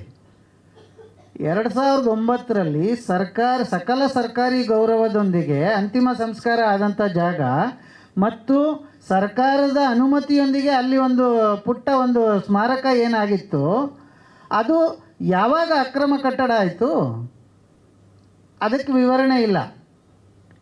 ಈ ರೀತಿ ಸಾಕಷ್ಟು ವಿಚಾರಗಳಲ್ಲಿ ಕೋರ್ಟನ್ನು ಮಿಸ್ಲೀಡ್ ಮಾಡಿ ಕೋರ್ಟಿಂದ ಆದೇಶ ತಗೊಂಡು, ಆ ಆದೇಶ ತಗೊಂಡು 7-8 ತಿಂಗಳ ನಂತರ ರಾತ್ರೋರಾತ್ರಿ ಕದ್ದು ಮುಚ್ಚಿ ಈ ರೀತಿ ಸ್ಮಾರಕದ ಏನು ಪುಣ್ಯಭೂಮಿ ಇತ್ತು, ಅಲ್ಲಿಯ ಪುಣ್ಯಭೂಮಿಯನ್ನು ಧ್ವಂಸ ಮಾಡುವಂಥ ಕೆಲಸವನ್ನು ಮಾಡಿದ್ದಾರೆ. ಇದರ ವಿರುದ್ಧ ಈ ಎಲ್ಲ ಅಂಶಗಳನ್ನು ಸೇರಿಸಿ, ಇದಲ್ಲದೆ ಇನ್ನೂ ಒಂದು ಕಾನೂನಿನ ಅಂಶ ಇದೆ, ಅದನ್ನು ತಮ್ಮ ಗಮನಕ್ಕೆ ತರಲಿಕ್ಕೆ ಇಚ್ಛೆಪಡ್ತೇನೆ. ಆರ್ಟಿಕಲ್ 21 ಆಫ್ ದಿ ಕಾನ್ಸ್ಟಿಟ್ಯೂಷನ್ ಇದು ಎಲ್ಲರಿಗೂ ಸಮಾನ ಹಕ್ಕು, ಸಮಾನತೆಯನ್ನು ಪ್ರತಿಬಿಂಬಿಸುತ್ತೆ. ಇದು ಕೇವಲ ಜೀವಂತ ಇರೋ ವ್ಯಕ್ತಿಗಳಿಗೆ ಮಾತ್ರ ಅಲ್ಲ, dignity of a person to even to a dead person. ಯಾರು ಜೀವಂತ ಇಲ್ಲ, ಆದರೆ ಅಪ್ಪಾಜಿಯವರು ಜೀವಂತ ಇಲ್ಲ ನಾವೇನು ಅಂದ್ಕೊಳ್ಳೋದಿಲ್ಲ, ಎಲ್ಲರ ಹೃದಯದಲ್ಲಿ ಅವರು ಇದ್ದೇ ಇದ್ದಾರೆ. ಆದರೂ ಸಹ ಅವರು ಜೀವಂತ ಇಲ್ಲದೇ ಇದ್ದಾಗಲೂ ಸಹ ಅವ್ರಿಗೂ ಕೂಡ ಆರ್ಟಿಕಲ್ 21 ಪ್ರಕಾರ ಏನು ಅವರ ಹಕ್ಕಿದೆ ಅದು ಕೊಡಲೇಬೇಕು. ಅದು ಕಾನೂನಲ್ಲೂ ಅದಕ್ಕೆ ಒಂದು ಇದಿದೆ, ಅದಕ್ಕೆ ಮಾನ್ಯತೆ ಇದೆ ಅನ್ನೋದನ್ನು ಕೋರ್ಟ್ ಗಮನಕ್ಕೆ ತರಲಿಕ್ಕೋಸ್ಕರ ಇದು ಎಲ್ಲ ಅಂಶಗಳನ್ನು ಸೇರಿಸಿ ಆ ಏನು 13/1/2025 ಆದೇಶ ಆಗಿದೆ ಹೈಕೋರ್ಟ್ನಲ್ಲಿ, ಅದರ ವಿರುದ್ಧ ಪುನರ್ ಪರಿಶೀಲನಾ ಅರ್ಜಿ ರಿವ್ಯೂ ಪಿಟಿಷನನ್ನು ನಿನ್ನೆ ದಿನ ಫೈಲ್ ಮಾಡಲಾಗಿದೆ. ಸದ್ಯದಲ್ಲೇ ಅದು ಕೋರ್ಟ್ ಮುಂದೆ ಬರೋದಿದೆ. ಸೊ ಕೋರ್ಟ್ ಏನು ತೀರ್ಮಾನ ತಗೊಳುತ್ತೆ, ಇದು ಕಾನೂನಿನ ಹೋರಾಟ. ನಾವು ಇಲ್ಲಿಗೆ ನಿಲ್ಲೋರು ಅಲ್ಲ. ಕೋರ್ಟ್ ಏನೇ ತೀರ್ಮಾನ ತಗೊಳ್ಳಿ, ಅಂತಿಮವಾಗಿ ನಮ್ಮದು ಸರ್ಕಾರಕ್ಕಾಗಲಿ ಕೋರ್ಟ್ಗಾಗಲಿ ಮನವಿ ಇಷ್ಟೇ, ಆ ಏನು 10 ಗುಂಟೆ ಜಾಗ ಇತ್ತು ಪುಣ್ಯಭೂಮಿ ಜಾಗ, ಅದನ್ನು ನಾವು ಬೇರೆ ಜಗತ್ತಿನಲ್ಲಿ ಎಷ್ಟೇ ನಮಗೆ 10 ಎಕರೆ ಕೊಟ್ಟರು ಅದನ್ನು ಸರಿದೂಗಿಸ್ಲಿಕ್ಕೆ ಆಗಲಾರ್ದು. ಆ ಜಾಗವನ್ನು ಪುಣ್ಯಭೂಮಿಗಾಗಿ ಮೀಸಲಿರಿಸಿ ಸರ್ಕಾರ ಅದನ್ನು ವಶಕ್ಕೆ ಪಡ್ಕೊಂಡು ಅದಕ್ಕೆ ಏನು ಕಾನೂನುಬದ್ಧವಾಗಿ ಅದಕ್ಕೆ ಕಾಂಪನ್ಸೇಷನ್ ಕೊಡಬೇಕೋ ಅದು ಯಾರು ಸಂಬಂಧಪಟ್ಟ ಮಾಲೀಕರಿಗೆ ಕೊಡಲಿ, ನಮ್ಮದೇನು ಅಭ್ಯಂತರ ಇಲ್ಲ. ಅದನ್ನು ಮಾಡಿ ಅಲ್ಲಿ ಒಂದು ಭವ್ಯವಾದ ಸ್ಮಾರಕವನ್ನು ನಿರ್ಮಾಣ ಮಾಡಬೇಕು ಅನ್ನೋದು ನಮ್ಮ ಒತ್ತಾಸೆಯಾಗಿದೆ. ಇದಲ್ಲದೆ ಈ ಹೋರಾಟ ಅಲ್ಲದೆ ನಾವು ಈವನ್ ಸುಪ್ರೀಂ ಕೋರ್ಟ್ವರೆಗೂ ಹೋಗ್ಲಿಕ್ಕೆ ಸಿದ್ಧ ಇದ್ದೇವೆ. ಅಂಥ ಅವಕಾಶ ಅಥವಾ ಅಂಥ ಒಂದು ಸಂದರ್ಭ ಬಂದರೆ ನಾವು ಅಲ್ಲಿಗೂ ಹೋಗಿ ಈ ಎಲ್ಲ ಅಂಶಗಳನ್ನು ಸುಪ್ರೀಂ ಕೋರ್ಟ್ಗೂ ಮನವರಿಕೆ ಮಾಡಿಕೊಡ್ಲಿಕ್ಕೆ ಹಿಂಜರಿಯೋದಿಲ್ಲ ಅಂತ ಹೇಳ್ತಾ ನಂದು 2 ಮಾತು ಮುಗಿಸ್ತೇನೆ. ಇನ್ನೇನಾದರೂ ಇದ್ರ ಬಗ್ಗೆ ಏನಾದರೂ ಕೇಳೋದಿದ್ರೆ ಕೇಳು. ಒಂದು ನಿಮಿಷ. ಮೊದಲನೇದಾಗಿ ನಾನು ಈ ಡೆಮಾಲಿಷ್ ಹೆಂಗಾಯಿತು ಅಂತ ಕೇಳಿದೆ. ನಾನು ನಮ್ಮ ಸಂಘ ಏನು ಇತ್ತೀಚೆಗೆ ಇದ್ದಂಥ 2 ಅಭಿಮಾನಿಗಳು ಮುನ್ಸೂಚನೆ ಇದ್ದರು, ವೀರಕಪತ್ರ ಶ್ರೀನಿವಾಸ ಮತ್ತು ಇವ್ರನ್ನ. ಅವ್ರ ಪಾಪ ಅವ್ರಿಗೆ ಗೊತ್ತಿಲ್ಲ. ನಾನು ಮೊನ್ನೆ 3 ದಿನದಿಂದ ಸತತವಾಗಿ ಕಾರ್ತಿಕ್ನ ಭೇಟಿ, ಅಭಿಮಾನ್ ಸ್ಟುಡಿಯೋ ಕಾರ್ತಿಕ್ನ ಭೇಟಿ ಮಾಡೋಕ್ಕೆ ಪ್ರಯತ್ನ ಪಟ್ಟೆ. ಕೊನೆಗೊಂದು ಅವ್ರ ಕಾರ್ತಿಕ್ ಮಾಡಿದ ನಮ್ಮ ಮೊಬೈಲ್ ನಂಬರಿಂದ ಮಾಡಿದೆ, ಮೆಸೇಜ್ ಹಾಕ್ತೆ. ನಿನ್ನೆ 11 ಗಂಟೆ 15 ನಿಮಿಷಕ್ಕೆ ನಮ್ಮ ಮನೆ ಹತ್ರ ಬಂದು ಫೋನ್ ಹಾಕೋರು ಕಾರ್ತಿಕ್. ನಾನು ಅದೃಷ್ಟ ಜಯನಗರದಲ್ಲಿದ್ದೆ. ಎಲ್ಲಿದ್ದೆ ಕಾರ್ತಿಕ್? ನಾನು ಏನಪ್ಪ ಅಂದೆ. ನಾನು ಕಾರ್ತಿಕ್ ಎಲ್ಲಿದ್ದೆಪ್ಪ? ನಿಮ್ಮ ಮನೆ ಬಾಗಿಲಲ್ಲಿ. ಚಕ್ಕಂತ 5 ಕೂಡಲೇ 5 ನಿಮಿಷಕ್ಕೆ ಮನೆಗೆ ಹೋದೆ. ಕಾರ್ತಿಕ್ ಬಂದು ಕುಂಡ್ರಿಸ್ಕೊಂಡು ಮಾತಾಡ್ದು, ಏನಪ್ಪ ಸಮಾಚಾರ? ಅವರು ತುಂಬ ಒಂದಷ್ಟು ಹೇಳ್ದ. ಇರಲಿ, ಅವನೇನು ಹೇಳಿದ್ರು ಅದನ್ನೇ ಮುಂದಿನ ಇದರಲ್ಲಿ ಬಿಡುಗಡೆ ಮಾಡ್ತೀನಿ. ಅವನಿಗೊಂದೇ ಮಾಡಿದ್ದು, ನೋಡು ಕಾರ್ತಿಕ್, ನಿನಗೆ ಮನವಿ ಮಾಡ್ತಾಯಿದ್ದೀನಿ, ಕೈ ಮುಗಿದು ಮನವಿ ಮಾಡ್ತಾಯಿದ್ದೀನಿ. ಇದು ನನ್ನೊಬ್ಬಂದೇ ಆಸೆ, ಇಡೀ 7 ಕೋಟಿ ಕನ್ನಡಿಗರ ಅಭಿಮಾನಿಗಳ ಆಸೆ. ಅಲ್ಲಿ ಅಂತ್ಯಕ್ರಿಯೆ ಆದ ಜಾಗ, ಕೊನೆಯಲ್ಲಿ ಅಂತ್ಯಕ್ರಿಯೆ ಆದ ಜಾಗನ ದಯವಿಟ್ಟು ಕೂಡಲೇ ಬೇರೆ ಯಾವುದು ವ್ಯವಹಾರದ ಇಟ್ಕೊಳ್ದಲೇ ಮಾಡಿಕೊಡ್ಬೇಕು. ಏನು 10 ಗುಂಟೆ ನೀವು ಹೇಳಿದರೆ ಅಷ್ಟೇ ಕೊಡಿ, ದಯವಿಟ್ಟು ಪೂಜೆ ಮಾಡ್ಕೊಳ್ಳಿಕ್ಕೆ ಅಂತ ನಾನು ಮನವಿ ಮಾಡಿದೆ. ಕಾರ್ತಿಕ್ ಇದ್ದವರು ಇಲ್ಲ ನಾನು ಹೇಳಿದೆ, ಸರ್ಕಾರ ಫಸ್ಟು 3 ಎಕರೆ ಕೊಡ್ತೀನಿ ಅಂತ ಹೇಳಿದ್ರು. ಕೊನೆಗೆ ಮನೆಗೆ ಇಷ್ಟ ಆಗದಲೇ ಮೈಸೂರಿಗೆ ಹೋದರು. ಅದು ಅವ್ರ ವೈಯಕ್ತಿಕ ವಿಚಾರ. ಯಾಕೆಂದರೆ ಯಾವುದೇ ಆದರೂ ಅವ್ರ ಅಂತ್ಯಕ್ರಿಯೆ ಆಗಿದ್ದ ಜಾಗ ನಮಗೆ ಪವಿತ್ರವಾದ ಜಾಗ. ಬೇರೆ ಜಾಗ ಎಷ್ಟೇ ಕೊಡಲಿ ಏನೇ ಆಗಲಿ ಆ ಜಾಗ ಥರ ಮತ್ತೆ ಸಿಗಲ್ಲ. ಅದರಿಂದ ನಮಗೆ ಬೇಕು ಅಂತ ಹೇಳಿದೆ. ಕಾರ್ತಿಕ್ ಅವರು ಒಂದಷ್ಟು ವಾದ ಮಾಡಿದ್ರು. ಪ್ರತಿ ವಾದಕ್ಕೂ ನಾನು ಉತ್ತರ ಕೊಟ್ಟೆ, ಮನವಿ ಮಾಡಿದೆ. ಯಾಕೆಂದರೆ ಆ ದಿನದಲ್ಲಿ ನಮ್ಮ ಅಂಬರೀಷ್ ಅಣ್ಣನ ಪ್ರಯತ್ನ ತುಂಬ ಇದೆ. ಅವತ್ತು 2009 30ನೇ ತಾರೀಕು ಆದಾಗ ಬನಶಂಕರಿ ಮಾಡಬೇಕು ಅಂತ ಇಡೀ ಅಂದಾಗ ಇಡೀ ದಂಗೆ ಎದ್ಬಿಡ್ತು ಜನ. ಯಾವ ಕೊಂಡೋಗಲ್ಲ. ಕಂಠೀರು ಮಾಡಬೇಕು ಅಂದರು. ಕಂಠೀರದಲ್ಲಿ ಕೆಲವಾರ ಬೇಡ ಅಂದರು. ಬಿಟ್ಬಿಟ್ಟು ನಮ್ಮ ಹಿರಿಯರು ದೇವೇಗೌಡರು ಅಂಥ ಮಹಾನ್ ಭಾವನಿಗೆ ನೀವು ಕಂಠೀರು ಆಗ್ತೀರಿ, ರೈತರಾಗ್ತಿರ್ತ ಒಂದೇ ಸುಮ್ಮನೆ ಗುಡುಗಿ ಕುಮಾರಣ್ಣಂಗೆ ಬೈದು ಆ ಜಾಗ ಇಲ್ಲಿ ಮಾಡ್ತಿರೋ ಗೊತ್ತೇ ಅಂದಾಗ ಸರ್ಕಾರ ಕೊಟ್ಟಂಥ 20 ಎಕರೆ ಬಾಲಕೃಷ್ಣ ಅವ್ರದ್ದಿದೆ, ಅಲ್ಲಿ ಮಾಡಿ, ದಯವಿಟ್ಟು ಮಾಡಿ ಅಂತ ದೇವೇಗೌಡರು ಹೇಳಿದವರು. ದೇವೇಗೌಡರು ಹೇಳಿದ ತಕ್ಷಣ ಕುಮಾರಣ್ಣ ಓಡ್ ಬಂದ ಮನೆಗೆ ಬಾಲಕೃಷ್ಣ ಅವ್ರ ಜಾಗ ಇದೆ, ಸರ್ಕಾರ ಕೊಟ್ಟಿರೋ ಜಾಗ ದಯವಿಟ್ಟು ಮಾಡಬೇಕು ಅಂತ ಹೇಳಿದ ತಕ್ಷಣ ಅಷ್ಟೊತ್ತು ಅಂಬರೀಷ್ ಅಣ್ಣ ಬಂದರು. ಅಂಬರೀಷ್ ಅಣ್ಣನ ಜೊತೆ ಜಲ್ಲಿ ರಮೇಶು ಮತ್ತು ಅಶೋಕ್ ಅಂತ ಅವರು ಅವತ್ತಿದ್ದರು.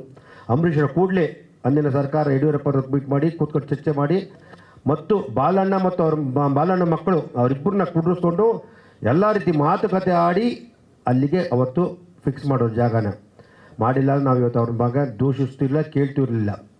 ಅದೊಂದು ನೋವು ನಮಗಿದೆ. ಅದಾದ ನಂತರ ತದನಂತರ ಸಿದ್ದರಾಮಯ್ಯ ಸರ್ಕಾರವು ಜಾಗ ಕೊಟ್ಟಿಲ್ಲ, ಅವರ ಅಕ್ಕ ತಂಗಿ ಕೇಸ್ ಹಾಕೋರು ಅಂತ ಇದು ಕಾರಣ. ಅವ್ರ ತಂಗಿ ಅವರ ಸಿಸ್ಟರ್ ಕೇಸ್ ಹಾಕಿ ಅವ್ರು ಮಾಡಿಕೊಂಡ್ರು. ಅದರಿಂದ ನಮಗೆ ಡಿಲೇ ಆಯಿತು ಅಂತ ಅದಕ್ಕೆ ಸರ್ಕಾರ ಮನೆಗೆ ಬೆಂದು ಬೇಜಾರಾಗಿ ಬಾಬಿಯವರು ಮೈಸೂರು ಜಾಗ ಕೊಟ್ಟರು. ಅವತ್ತು ಸರ್ಕಾರ ಸ್ಪಂದಿಸಿದೆ, ಅದಕ್ಕೆ ಏನು ಬೇಕು ಕೊಟ್ಟಿದೆ. ಅದರ 2ನೇ ಮಾತಿಲ್ಲ, ನಾವು ಅದನ್ನು ಹೇಳ್ತಾಯಿಲ್ಲ. ನಮಗೆ ಇವಾಗ 2.5 ಎಕರೆ ಬೇಡ, 3 ಎಕರೆ ಬೇಡ, ದಯವಿಟ್ಟು 10 ಕುಂಟೆ ಜಾಗನ ದಯವಿಟ್ಟು ಕೂಡಲೇ ಕೊಡಬೇಕು ಮನವಿ ಮಾಡ್ತಾಯಿದ್ದೀನಿ. ನಾನು ಬಾಲಣ್ಣ ಕುಟುಂಬಕ್ಕೆ ಅವ್ರ ಮೊಮ್ಮಗ ಕಾರ್ತಿಕ್ಗೆ ಮನವಿ ಮಾಡೋದೇನೋ ಕಿವಿ ಮಾತು ಹೇಳ್ತಿ ಮನವಿ. ಗೋರಿ ಮೇಲೆ ಕಟ್ಟಿದ ಸಾಮ್ರಾಜ್ಯ ಉಳಿದಿಲ್ಲ, ಪ್ರೀತಿ ಮತ್ತು ಪರಸ್ಪರ ಗೌರವದಿಂದ ಕಟ್ಟಿದ ಸಾಮ್ರಾಜ್ಯ ನಾಶನೇ ಆಗಿಲ್ಲ. ಬಾಲಣ್ಣ ಆಗಲಿ ವಿಷ್ಣು ಸರ್ ಆಗಲಿ 7 ಕೋಟಿ ಅಭಿಮಾನಿಗಳು ಆರಾಧ್ಯ ಇರಿದ್ದಾರೆ ಅವ್ರ ವಿಷಯದಲ್ಲಿ. ಅವ್ರ ಕನ್ನಡಿಗರ ಆಸ್ತಿ.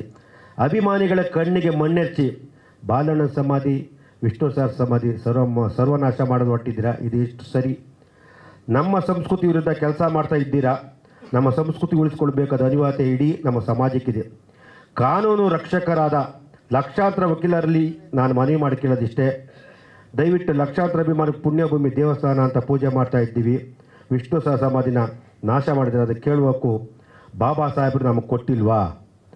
ಇದರ ವಿರುದ್ಧ ನಿಮ್ಮಂಥ ಜನರು ದನಿ ಎತ್ತಬಾರ್ದು, ನಮ್ಮಂಥ ಜನರು ದನಿ ಎತ್ತಬಾರ್ದ? ಕಾನೂನು ರಕ್ಷಣೆ ನಮಗೆ ನ್ಯಾಯ ಸಿಗಲ್ವಾ? ತಿಳಿದು ದಯಮಾಡಿ ನಮಗೆ ತಿಳಿಸಿ ನ್ಯಾಯ ಕೊಡಿಸಿ ಮನವಿ ಮಾಡ್ತೀನಿ. ಚಿತ್ರರಂಗದ ಬೆಳೆಗೆ ಅಂತ ಕೊಟ್ಟಿರೋ ಸರ್ಕಾರ 20 ಎಕರೆನ ಅದು ಅವ್ರ ಪ್ರಿಯ ಜೊತೆ ಆಸ್ತಿ ಹೇಗಾಗುತ್ತೆ? ಕಾನೂನು ಬಲ್ಲವರು ತಿಳಿಸಿ. ವಿಷ್ಣುವರ್ಧನ್ ಕನ್ನಡ ಮಹಾನ್ ನಟ, 90ರಲ್ಲೇ ಪ್ಯಾನ್ ಇಂಡಿಯಾ ಸಿನಿಮಾ ಮಾಡಿದಂಥ ಮಹಾನ್ ವ್ಯಕ್ತಿ. ಅಂಥವ್ರಿಗೆ ಇಂಥ ಕೆಲಸ ಮಾಡೋದು ತಪ್ಪು. ಕಲಾವಿದರನ್ನ ಹೀಗೆ ನಡೆಸ್ಕೊಳ್ಬಾರ್ದು, ಶೋಭೆ ಇರೋದಿಲ್ಲ. ವಿಷ್ಣುವರ್ಧನ್ ಅವರು ಕೋಟ್ಯಾಂತರ ಅಭಿಮಾನಿಗಳ ಭಾವನೆಗಳೇ ಸ್ಪಂದಿಸಿ ಮನ್ನಣೆ ಕೊಡಬೇಕು. ನಮ್ಮ ಈಗಿನ ಮಾನ್ಯ ಸಿದ್ದರಾಮಯ್ಯ ಸರ್ಕಾರ ಜನಪರ ಸರ್ಕಾರ ನಂಬಿದ್ದೀವಿ. ನಂಬಿಕೆ ಉಳಿಸ್ಕೊಳ್ಳಿ. ಸರ್ಕಾರಕ್ಕೆ ನಾವು ಮನವಿ ಮಾಡ್ತಾ ಇದ್ದೀವಿ.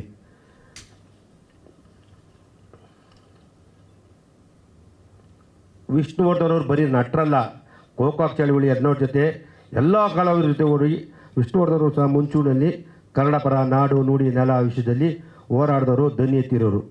ಲಕ್ಷಾಂತರ ಜನಕ್ಕೆ ದಾನ ಧರ್ಮ ಮಾಡಿದ ಮೂಲಕ ಸಂತ ಆಗಿದ್ರು ಅವರು.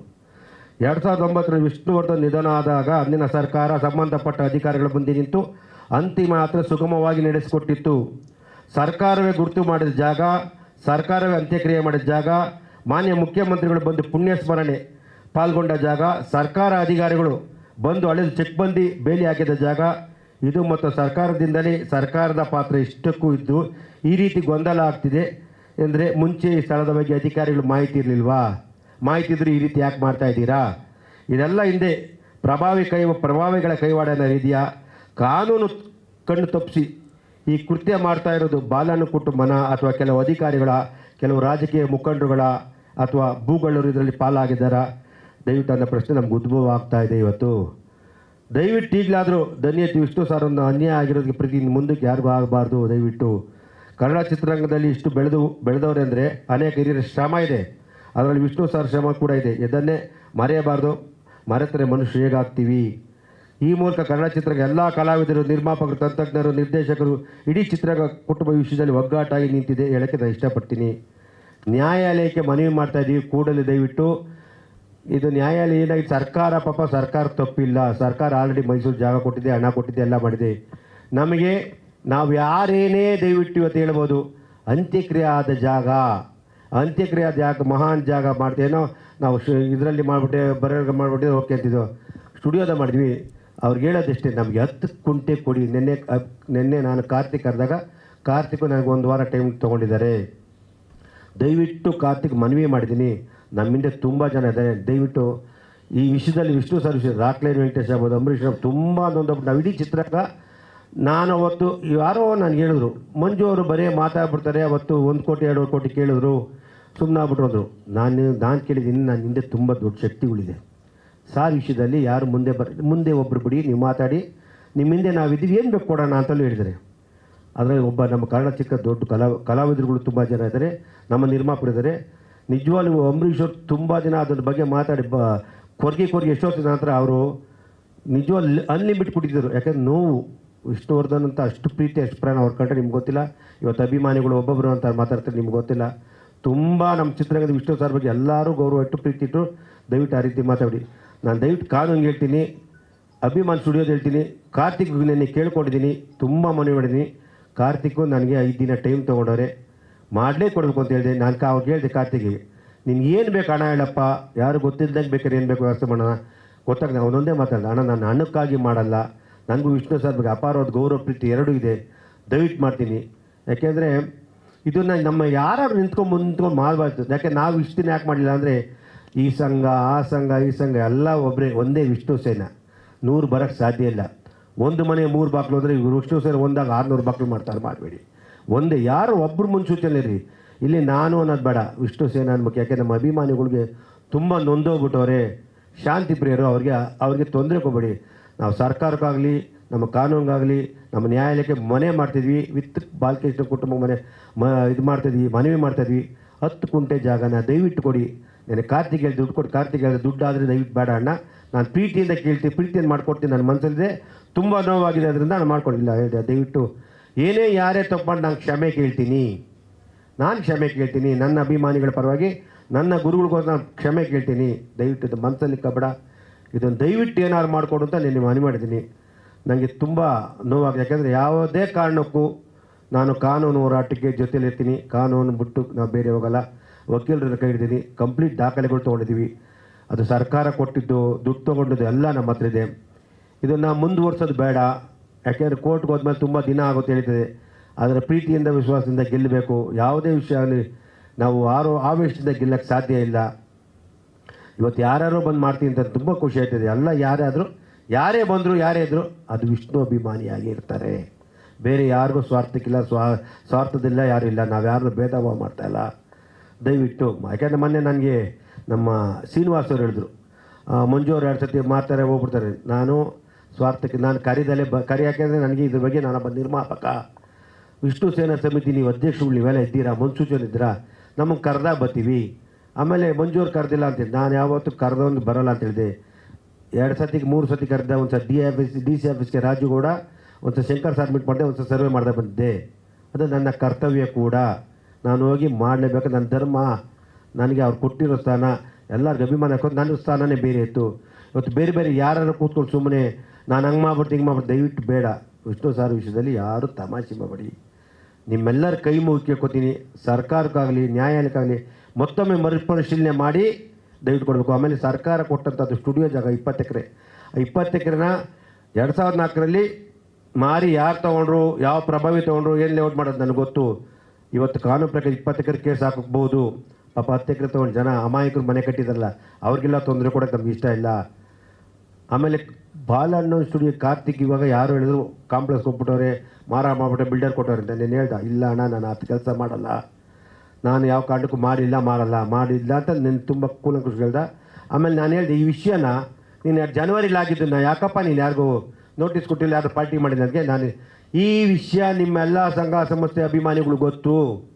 ನಾನು ಬಾಯಿ ಬಿಟ್ಟು ಕೇಳಿದೆ, ರಾಜುಗೌಡ್ರು ಗೊತ್ತಾ, ಶ್ರೀನಿವಾಸು ಗೊತ್ತಾ, ಎಲ್ಲ ಈ ವಿಷಯ ಕೋರ್ಟಲ್ಲಿ ಆರ್ಡ್ರ್ ಆಗೋದು ಜನವರಿಲಿ, ಎಲ್ಲರೂ ಗೊತ್ತು, ಯಾರು ಏನು ಮಾಡಿಲ್ಲ ಅಂತ. ನಾನು ಸುಮ್ಮನೆ ಆಗ್ಬಿಟ್ಟಿದ್ರು. 2 ತಿಂಗಳು ಡೆಮಾಲಿಷ್ ಮಾಡೋಕೆ ಕೊಟ್ಟರು, ನೀನು ಯಾಕೆ ಮಾಡಿಲ್ಲ ಅಂದೆ. ಯಾರು ಬರ್ತಾರೇನೋ ಏನೋ ಮಾಡ್ತಾರೆ ಕೇಳಿದೆ, ಯಾರು ಬರಲಿಲ್ಲ. ಆಮೇಲೆ ಹೇಳಿದೆ, ಏನಪ್ಪ ಓಕೆ ನೀನು ಬೇಡ, ಯಾರೋ ಬಿಡಿ, ನೀನು ತಪ್ಪಾಗಿದೆ. ನಮ್ಮನ್ನಾರು ಒಂದು ಮಾತು, ಮಂಜು ಸಾರ್ ನಿಮ್ಗೆ ಗೊತ್ತಿತ್ತು ನಾನು ಎಷ್ಟೊತ್ತಿ ಕೇಳಿದ್ದಂತ, ನನ್ನಾರು ಅಟ್ಲೀಸ್ಟು ಮನೆಯವರಾರು ಅಟ್ಲೀಸ್ಟ್ ವಾಣಿಜ್ಯ ಮಂಡಳಿ ಯಾರಿಗಾರು ಇಲ್ಲ ರಾಂಗ್ಲೇ ವೆಂಕಟೇಶ್ ಅವ್ರು ಕೇಳಿದರೆ ನಾವೇನೋ ತೀರ್ಮಾನ ತೊತ್ತಿದ್ದೀವಲ್ಲಪ್ಪ ಅಂದಾಗ, ಇಲ್ಲ ಅಣ್ಣ ನನಗೆ ಗೊತ್ತಾಗಿಲ್ಲ, ಇಲ್ಲಪ್ಪ ಗೊತ್ತಿಲ್ಲಲ್ಲಪ್ಪ ಅಂತ ಜಾಗ ನೀವು ಮಾಡಿದ್ದೆ. ಅವನು ಹೇಳ್ದ, ವಿಷ್ಣು ಸಾರ್ ಬಗ್ಗೆ ನಮ್ಗೆ ಅಪಾರವಾದ ಗೌರವದ ಪ್ರೀತಿ ಇದೆ, ದಯವಿಟ್ಟು ನೆನ್ನೆಯನ್ನು ಮನವಿ ಮಾಡಿದ್ದೀನಿ, ಯಾವುದೇ ಕಾರಣಕ್ಕೆ ಹಣದಾಸೆ ನೋಡಬೇಡ, ಬೇರೆಯವ್ರ ಮಾತು ಕೇಳಬೇಡ, ಯಾರೇನಾದ್ರು ತಪ್ಪ ಮಾತಾಡಿದ್ರೆ ನಿಮ್ಗೆ ಹರ್ಟ್ ಮಾಡಿದರೆ, ತೊಂದರೆ ಕೊಟ್ಟಿದ್ರೆ ನಾನು ಕ್ಷಮೆ ಕೇಳ್ತೀನಿ ಅಂತ ಹೇಳ. ಅವ್ನು ತುಂಬ ಹೇಳಿದ್ದಾನೆ. ಅವ್ನು ಇನ್ನೊಂದು ಅವನ್ನೇ ಒಂದು ಸತಿ ಕರೆಸಿ ಮಾತಾಡ್ಬಿಟ್ಟು ನಾನು ಕ್ಲಿಯರ್ ಮಾಡ್ತೀನಿ. ಇವತ್ತು ಮನವಿ ಮಾಡ್ತೀನಿ, ನಿಜವಾಗ್ಲೂ ಇವಾಗೇನು ನಮ್ಮ ನಾಯಕ ನಟರು ಸುದೀಪ್ ಅವರೆಲ್ಲ ಜಾಗ ತೊಗೊಂಡು ಅರ್ಧ ಎಕರೆ ತೊಗೊಂಡು ತುಂಬ ಖುಷಿ ಆಯ್ತು. ಅವ್ರು ಮಾಡಲಿ.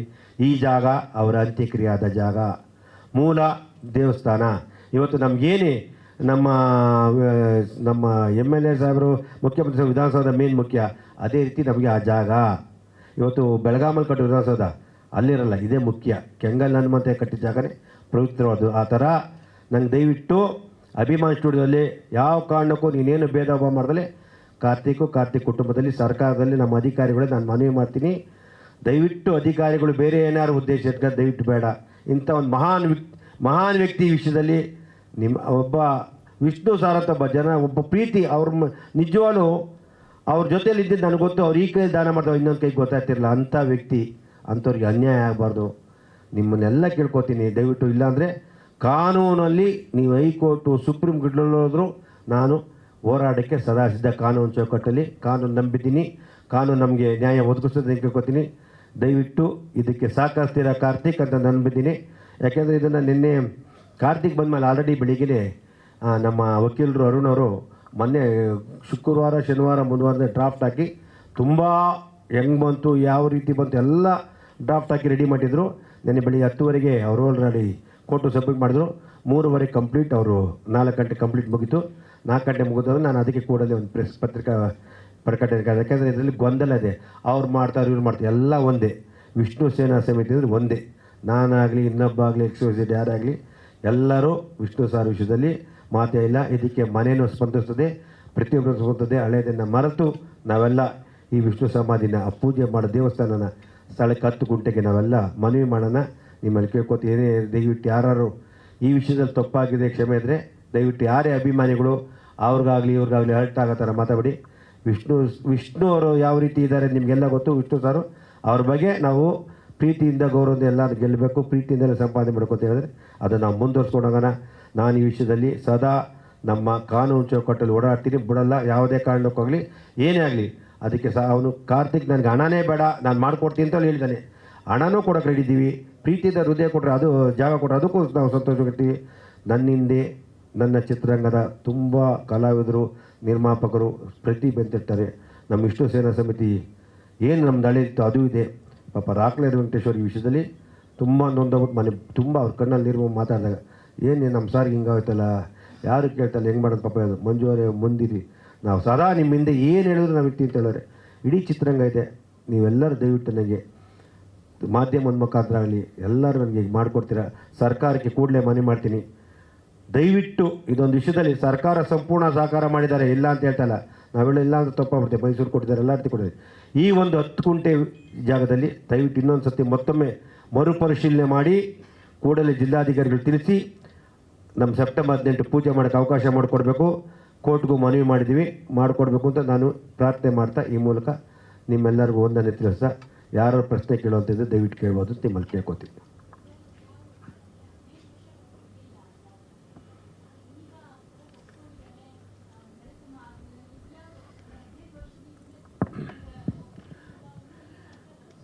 ಏನಾಗಿದೆ ಅಂದರೆ 15-16 ವರ್ಷ ಏನಾಗಿದೆ, ಈ ಸಂಘ ಸಂಸ್ಥೆ ಕಾನೂನು ಚೌಕಟ್ಟಲ್ಲಿ ಓಡಾಡ್ತಿದ್ರು.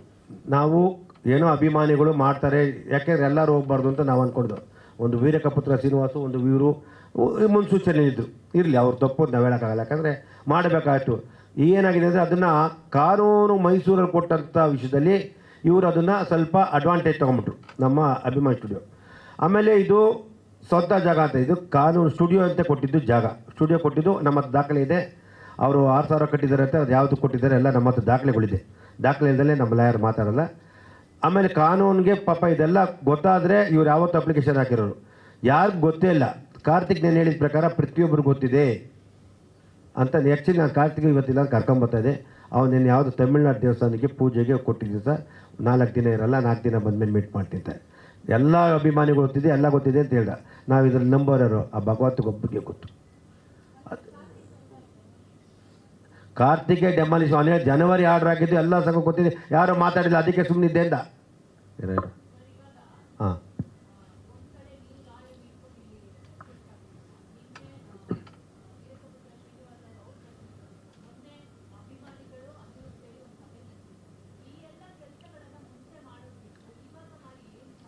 ಇದು ಏನಾಗಿದೆ ಅಂದರೆ ಅಮ್ಮ, ನೀವು ಕೇಳೋಕ್ಕಷ್ಟೇ. ನಮ್ಮ ಮನೇಲಿ ಮಾಡಿದಾಗ ಅನಿರುದ್ಧವರು ಇದ್ರ ನೇತೃತ್ವ ತಗೋಬೇಕಾಗ್ತದೆ. ಅನಿರುದ್ಧವ್ರಿಗೆ ಲಾಸ್ಟ್ ಟೈಮು ಭಾರತಿ ಮೇಡಮ್ಗೆ ಸುಮಾರು ವರ್ಷಗಳ ಅಲ್ದು ಅವ್ರು ನಿಮಗೆಲ್ಲ ಗೊತ್ತಿದೆ, ಬೇಡ ಅಂತ ಹೊಟ್ಟೋದ್ಮೇಲೆ ಅವ್ರ ಮೇಲೆ ಒಂದು ಅಷ್ಟೇ ಹೇಳಿದ್ರು, ಇದು ಬೇಡ, ನಮಗೆ ಸಂಬಂಧ ಇಲ್ಲ ಅಂತ ಹೇಳೋರೆ ಅಂತ. ಯಾಕೆಂದರೆ ಆ ವಿಷಯದಲ್ಲಿ ಮನೆಯವ್ರ ಸಮ್ಮತಿ ಬೇಕು ಅಂತ ಕಾನೂನು ಕೇಳುತ್ತೆ.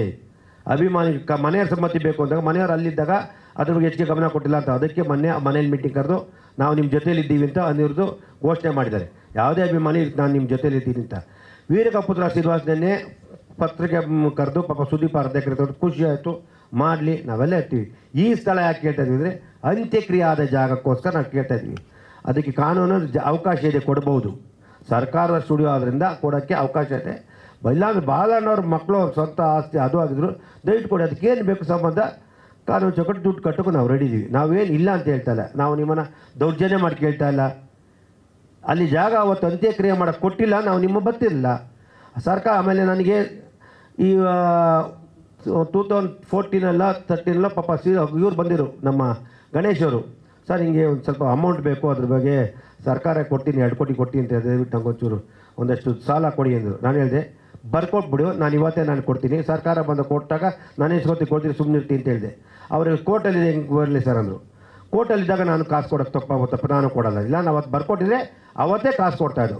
ಆಮೇಲೆ ಇದು ಅವ್ರ ಅಕ್ಕ ಗೀತಾ ಬಾಲಿಯವರು ಇದ್ದಾರಲ್ಲ, ಅವರು ಸುಮ್ಮನೆ ಸ್ವಲ್ಪ ಅವ್ರು ಇವಾಗೆಲ್ಲ ಯಾವ ರೀತಿ ಮಾತಾಡ್ತಾರೆ, ಒಂಥರ ನಾನು ಹೋರಾಟ ಸಪೋರ್ಟ್ ಮಾಡ್ತೀನಿ. ಅವತ್ತಿನ ಕೇಸ್ ಅಡ್ಡಗಾಲಕ್ಕೆ ಕಾರಣ ಅವರೇ. ಸುಮಾರು ಫಸ್ಟು 2004 10 ಎಕರೆ ಮಾರಿದಾಗ ಅದು 35 ಲಕ್ಷ ರೂಪಾಯಿ ಎಕರೆ ಥರ 3,50,00,000 ಮಾರಿದ್ದಾರೆ 10 ಎಕರೆನ.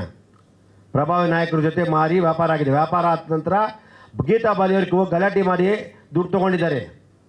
ಇವ್ರು ಇಲ್ಲ ಅಂತಾರೆ, ದುಡ್ಡು ತೊಗೊಂಡಿದ್ದಾರೆ. ಇವ್ರಿಗೆ ಹಣ ಬೇಕಷ್ಟೇ.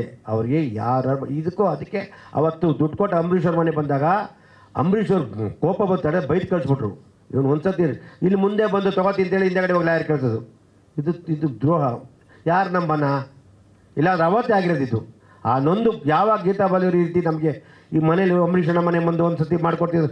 ಅಂಬರೀಷ್ ಅವ್ರು ನೋಡೋಕೆ ಅವತ್ತೇ ನಾವು ಸಿಕ್ಕಾಪಟ್ಟೆ ಬೇದಾಗ್ಬಿಟ್ರು. ನಮ್ಮ ನೋವು ತಡೆದ ಅಂಬರೀಷ್ ಅವ್ರು ಬಾಯಿ ಬಂದು ಬೈದು ಕಳಿಸಿದ್ರು. ನಿನ್ನ ಮನುಷ್ಯ ನಿನ್ಗೆ ಬರೀ ಆಸೆನಾ? ಇಲ್ಲ ನಾ ಕೋರ್ಟ್ಗೆ ಹೋಗಿ ತೆಗಿತೀನಿ, ನೆಕ್ಸ್ಟ್ ವೀಕ್ ತೆಗಿತೀನಿ ಅಂದ್ಬಿಟ್ಟು ಹೋಗಿ ತೆಗಿಲಿಲ್ಲ. ಈ ರೀತಿ ಮೋಸ ಮಾಡಿದ್ರು.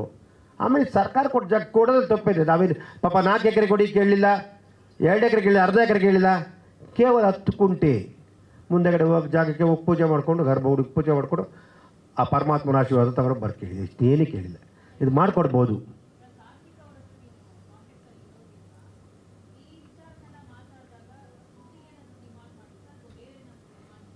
ನಿನ್ನೆ ಕಾರ್ತಿಕ್ ಅವರು ಸುಮಾರು ಟೈಮ್ ನಾನು ಇವತ್ತಿನ 6 ತಿಂಗಳು ಮುಂಚೆ ಮಾಡಿದ್ದೆ, ಅದೇ ಬೇರೆ ಸ್ಟುಡಿಯೋಸ್ ಮಾಡಿದ್ರೆ ಸಿಕ್ಕಿಲ್ಲ. ನಿನ್ನೆ ಮೆಸೇಜ್ ಹಾಕಿದ್ದೀನಿ, ದಯವಿಟ್ಟು ರಿಕ್ವೆಸ್ಟ್ ಇಲ್ಲ ನೀನು ಎಲ್ಲಿದ್ದು ಹೇಳಿ ಬರ್ತೀನಿ, ನಾನೇ ಬರ್ತೀನಿ ಅಂತ ಹೇಳಿದಾಗ ಕರೆಕ್ಟಾಗಿ 11 ಗಂಟೆ 20 ನಮ್ಮ ಮನೆ ಹತ್ರ ಬಂದಿದ್ದರು. ನಾನು ಬಾಯ್ಬಿಟ್ಟು ಕೇಳಿದೆ, ನೋಡಪ್ಪ ನೀನು ಸಣ್ಣದಾಗಿ ಏನೋ ಒಂದು 25 ಲಕ್ಷ 20 ಲಕ್ಷ ಕೊಡ್ತಾರೆ ಫಿಲ್ಮ್ ನೋಡ, ನೀನು ಕೈ ತುಂಬನೇ ಕೊಡ್ತೀವಿ, ಅವನೊಂದೇ ಮತ್ತು ದುಡ್ಡು ಅಂದರೆ ಮಾತಾಡೋದ ಅಂದ. ಅವನು ಆ ವಿಷಯ ದುಡ್ಡು ಬಗ್ಗೆ ಎಕ್ಸ್ಪೆಕ್ಟೇಷನ್ ಮಾಡಲಿಲ್ಲ. ಒಬ್ಬ ವ್ಯಕ್ತಿ ಬಗ್ಗೆ ಸುಳ್ಳು ಹೇಳ್ಬಾರ್ದು, ದುಡ್ಡು ಎಕ್ಸ್ಪೆಕ್ಟ್. ಸರ್ ವಿಷ್ಣು ಸರ್ ಬಗ್ಗೆ ಗೌರವ ಇದೆ, ತುಂಬ ಕೆಲವರು ನಂಗೆ ನೋವು ಕೊಟ್ಬಿಟ್ಟವ್ರೆ. ಹಾಂ ಮಾಡಿಲ್ಲ, ಅದೇ ಯಾಕೆ ಮಾಡಿಲ್ಲ, ಯಾರು ಅದ್ರ ಬಗ್ಗೆ ಇಂಟ್ರೆಸ್ಟ್ ಕೊಟ್ಟಿಲ್ಲ, ಯಾರು ಮೀಟ್ ಅವನೇ ಅಂತಾನೆ ಹೌದು ಕೇಳಿ, ಎಲ್ಲ ಏನಂತಾರೆ ಎಲ್ಲ ಮಾಧ್ಯಮದ ಮಾತು, ಯಾರು ನಮ್ಮನ್ನು ಬಂದು ಕೇಳಿದ್ರು, ಅವ್ನು ಕೇಳಿದ ಪ್ರಶ್ನೆ ಕರೆಕ್ಟ್. ಜಿಲ್ಲಾಧಿಕಾರಿಗಳು ಕೇಳಿದಾಗ ಏನಮ್ಮ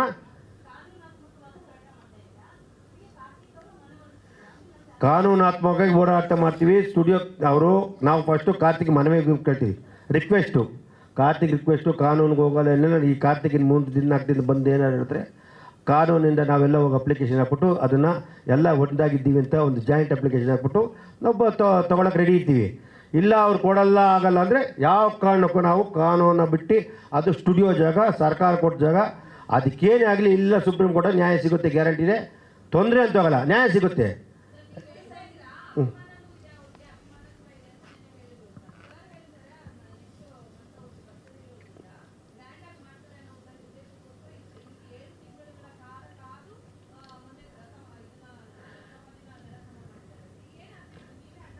ಇದು ಯಾರೋ ಕೈವಾಡ ಇದೆ.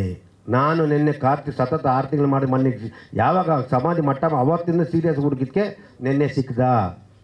ನಾನು ಇದ್ರ ಬಗ್ಗೆ ಸೀರಿಯಸ್ ತೊಗೊಂಡಿದ್ದೆ ಮೊನ್ನೆನೇ.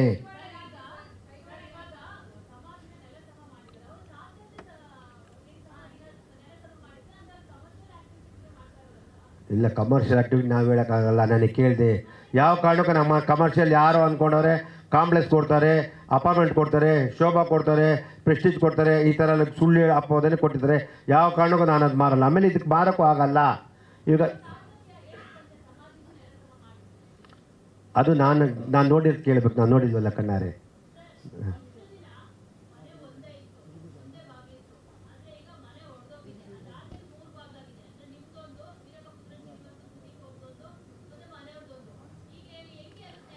ಅಮ್ಮ ನಾನು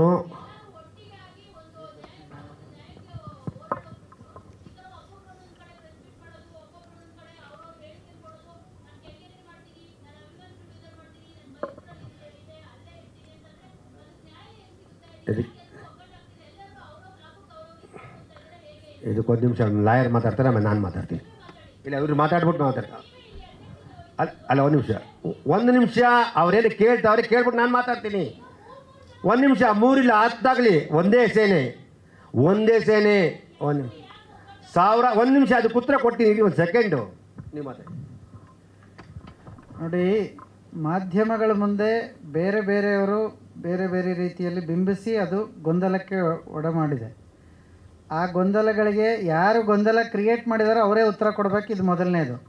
ಎರಡನೇದಾಗಿ 8/8/2025 ಯಾವಾಗ ಸಮಾಧಿಯನ್ನು ನಿರ್ನಾಮ ಮಾಡಿದ್ರು, ಅದರ ನಂತರ ಇವತ್ತು 19/8/2025 ಅಂದರೆ 11 ದಿನ ಆಯಿತು. 11 ದಿವಸದಲ್ಲಿ ಯಾವ ಕೇಸಿನಲ್ಲಿ ಆಧಾರದ ಮೇಲೆ ಅಲ್ಲಿ ನೆಲಸಮ ಮಾಡಿದ್ರು ಅಂತ ಯಾರೂ ಇದುವರೆಗೂ ಪತ್ತೆ ಮಾಡಿಲ್ಲ. ಹೈಕೋರ್ಟ್ ವೆಬ್ಸೈಟ್ಗಳಲ್ಲಿ ನೀವು ಅದನ್ನು ಕೇಸ್ ನಂಬರ್ ಹಾಕಿದ್ರೆ ನಿಮಗೆ ಎಲ್ಲ ಮಾಹಿತಿ ಸಿಗುತ್ತೆ. ಇವತ್ತಿನವರೆಗೂ ಯಾರೂ ಕೂಡ ಆ ಕೇಸನ್ನು ಸರ್ಚ್ ಮಾಡೋದಾಗಲಿ, ಆ ಕೇಸ್ನ ಸರ್ಟಿಫೈಡ್ ಕಾಪಿ ತೆಗೆಸೋದಾಗಲಿ ಯಾರೂ ಮಾಡಿಲ್ಲ.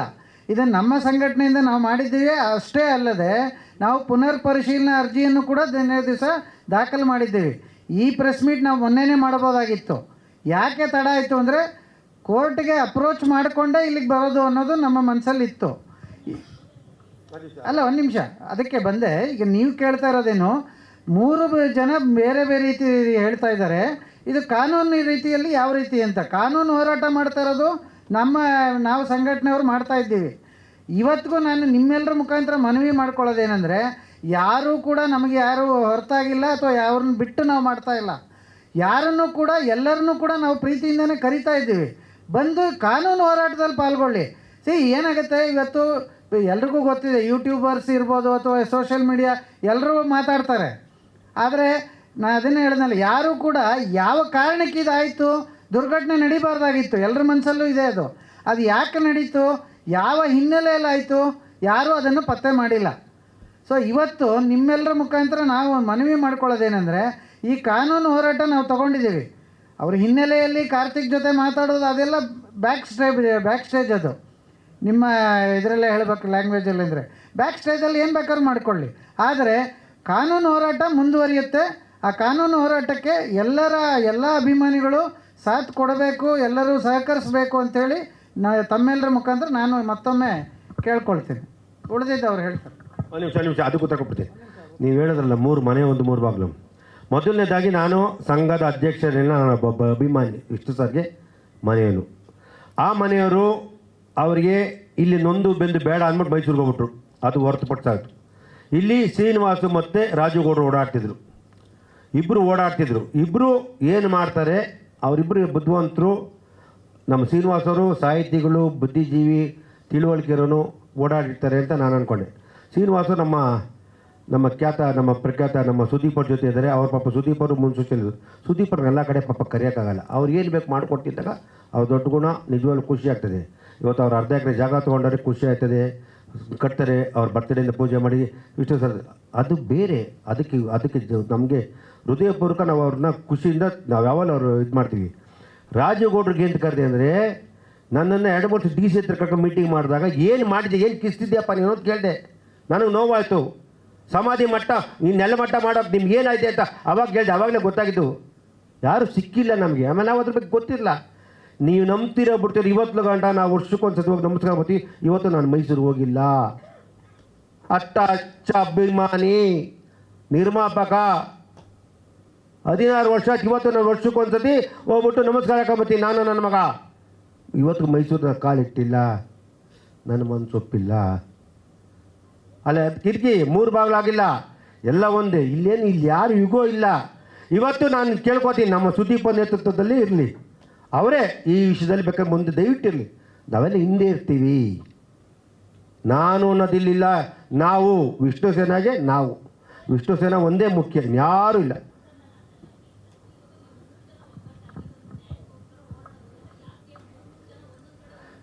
ಅದೇ ಇವಾಗ ನೆನ್ನೆ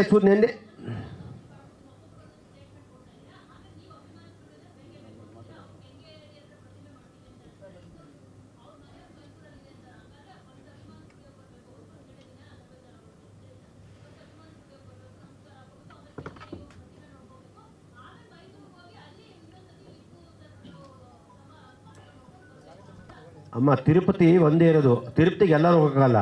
ಇಲ್ಲೂ ದೇವಸ್ಥಾನಕ್ಕೆ ಹೋಗ್ತಾರೆ, ವೆಂಕಟೇಶ್ವರಕ್ಕೆ ಅಲ್ಲೂ ಹೋಗ್ತಾರೆ. ಅದೇನಿಲ್ಲ, ಅವ್ರವ್ರ ಅನಿಸಿಕೆ ಅಭಿಪ್ರಾಯ. ಇಲ್ಲಿ ಕೇಳಿ, ನಾವು 3 ಬಾಗಿಲಿಲ್ಲ ಕ್ಯಾನ್ಸಲ್ ಮಾಡಿಬಿಡಿ. ಮೊದಲನೇದಾಗಿ ಮನೆಯವ್ರ ಸಮ್ಮತಿನೂ ಇದೆ, ನೆನ್ನೆ ಒಪ್ಕೊಂಡಿದ್ದಾರೆ. ಮನೆಯವರು ಯಾವ ಕಾರಣ ನಾವು ಬರ್ತೀನಿ ತೊಂದರೆಲ್ಲ ಕುಡಿತಾ ಒಪ್ಕೊಂಡಿದ್ದಾರೆ. ಆಮೇಲೆ ಕಾನೂನು ಹೋರಾಟ. ಆಮೇಲೆ ನಾವಿದ್ದಕ್ಕೆ ನಾವು 3 ಅಲ್ಲ ಇದು. ನಾನು ಕಾನೂನನ್ನ ನ್ಯಾಯ ಮಾತಾಡಿ ಕಂಪ್ಲೀಟ್ ಇದಕ್ಕೆ ಏನಾರು ಇದ್ದರೆ ಸುಪ್ರೀಂ ಕೋರ್ಟ್ಗೆ ಹೋಗಕ್ಕೂ ನಾನು ನಿಮ್ಮ ಜೊತೆಯಲ್ಲಿ ಇರ್ತೀನಿ ಅಂತ ಬಂದಿದ್ದು. ಹೋರಾಟಕ್ಕೆ ನಾನು ಯಾವಾಗ ಮುಂಚೂತಿ ಇವಾಗ ಕಾರ್ತಿಕ್ದು ಮಾತ್ರ ಸೆಪ್ರೇಟು, ಅದು ನನ್ನ ಮನಸ್ಸು. ನಾಳೆ ದಿನ ಏನಾದರೂ ಬೇರೆ ಥರ ಆದರೆ ಕಾನೂನು ಚೌಕಟ್ಟಲ್ಲಿ ಕೆಲಸ ಮಾಡ್ತೀವಿ ಅಷ್ಟೇ.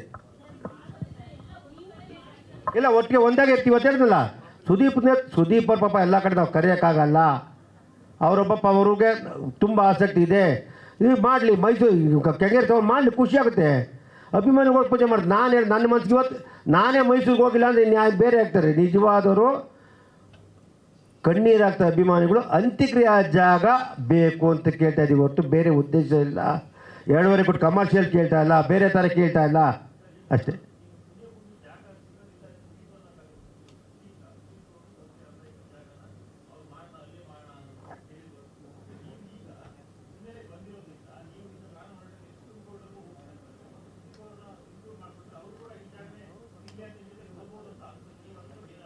ಸುದೀಪ್ ಅವ್ರು ಇವತ್ತು ಅಲ್ಲ ಯಾವತ್ತೂ ಇರ್ತಾರೆ, ಹಿಂದೇನೂ ಇರ್ತಾರೆ, ಮುಂದೇನೂ ಇರ್ತೀವಿ. ವಿಷ್ಣು ಸಾರ್ ವಿಷಯ ಅವ್ರು ಮುಂದಿರ್ತಾರೆ, ಎರಡನೇ ಮಾತಿಲ್ಲ. ಅಂದರೆ ಅವ್ರಿಗೆ ಮಾಹಿತಿಗಳು ಗೊತ್ತಿಲ್ಲ, ಮಾಹಿತಿ ಕೊರತೆ ಇರ್ತದೆ.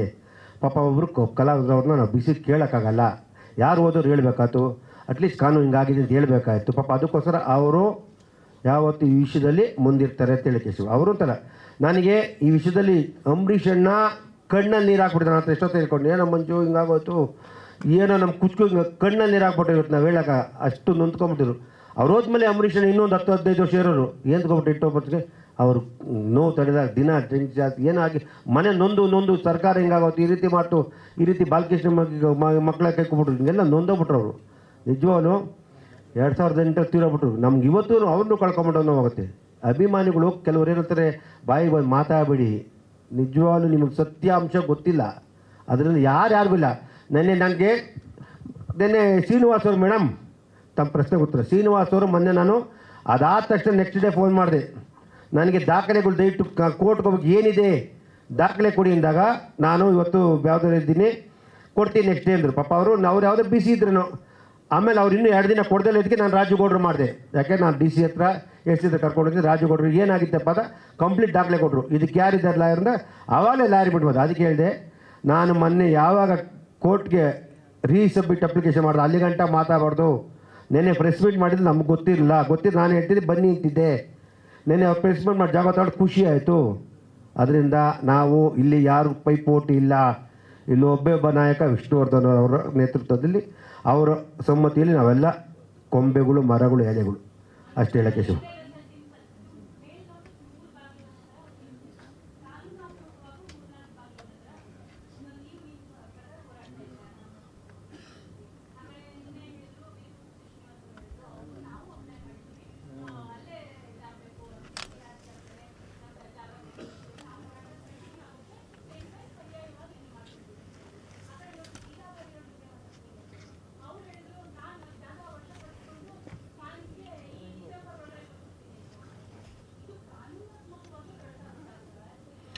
ಏನಾಗುತ್ತೆ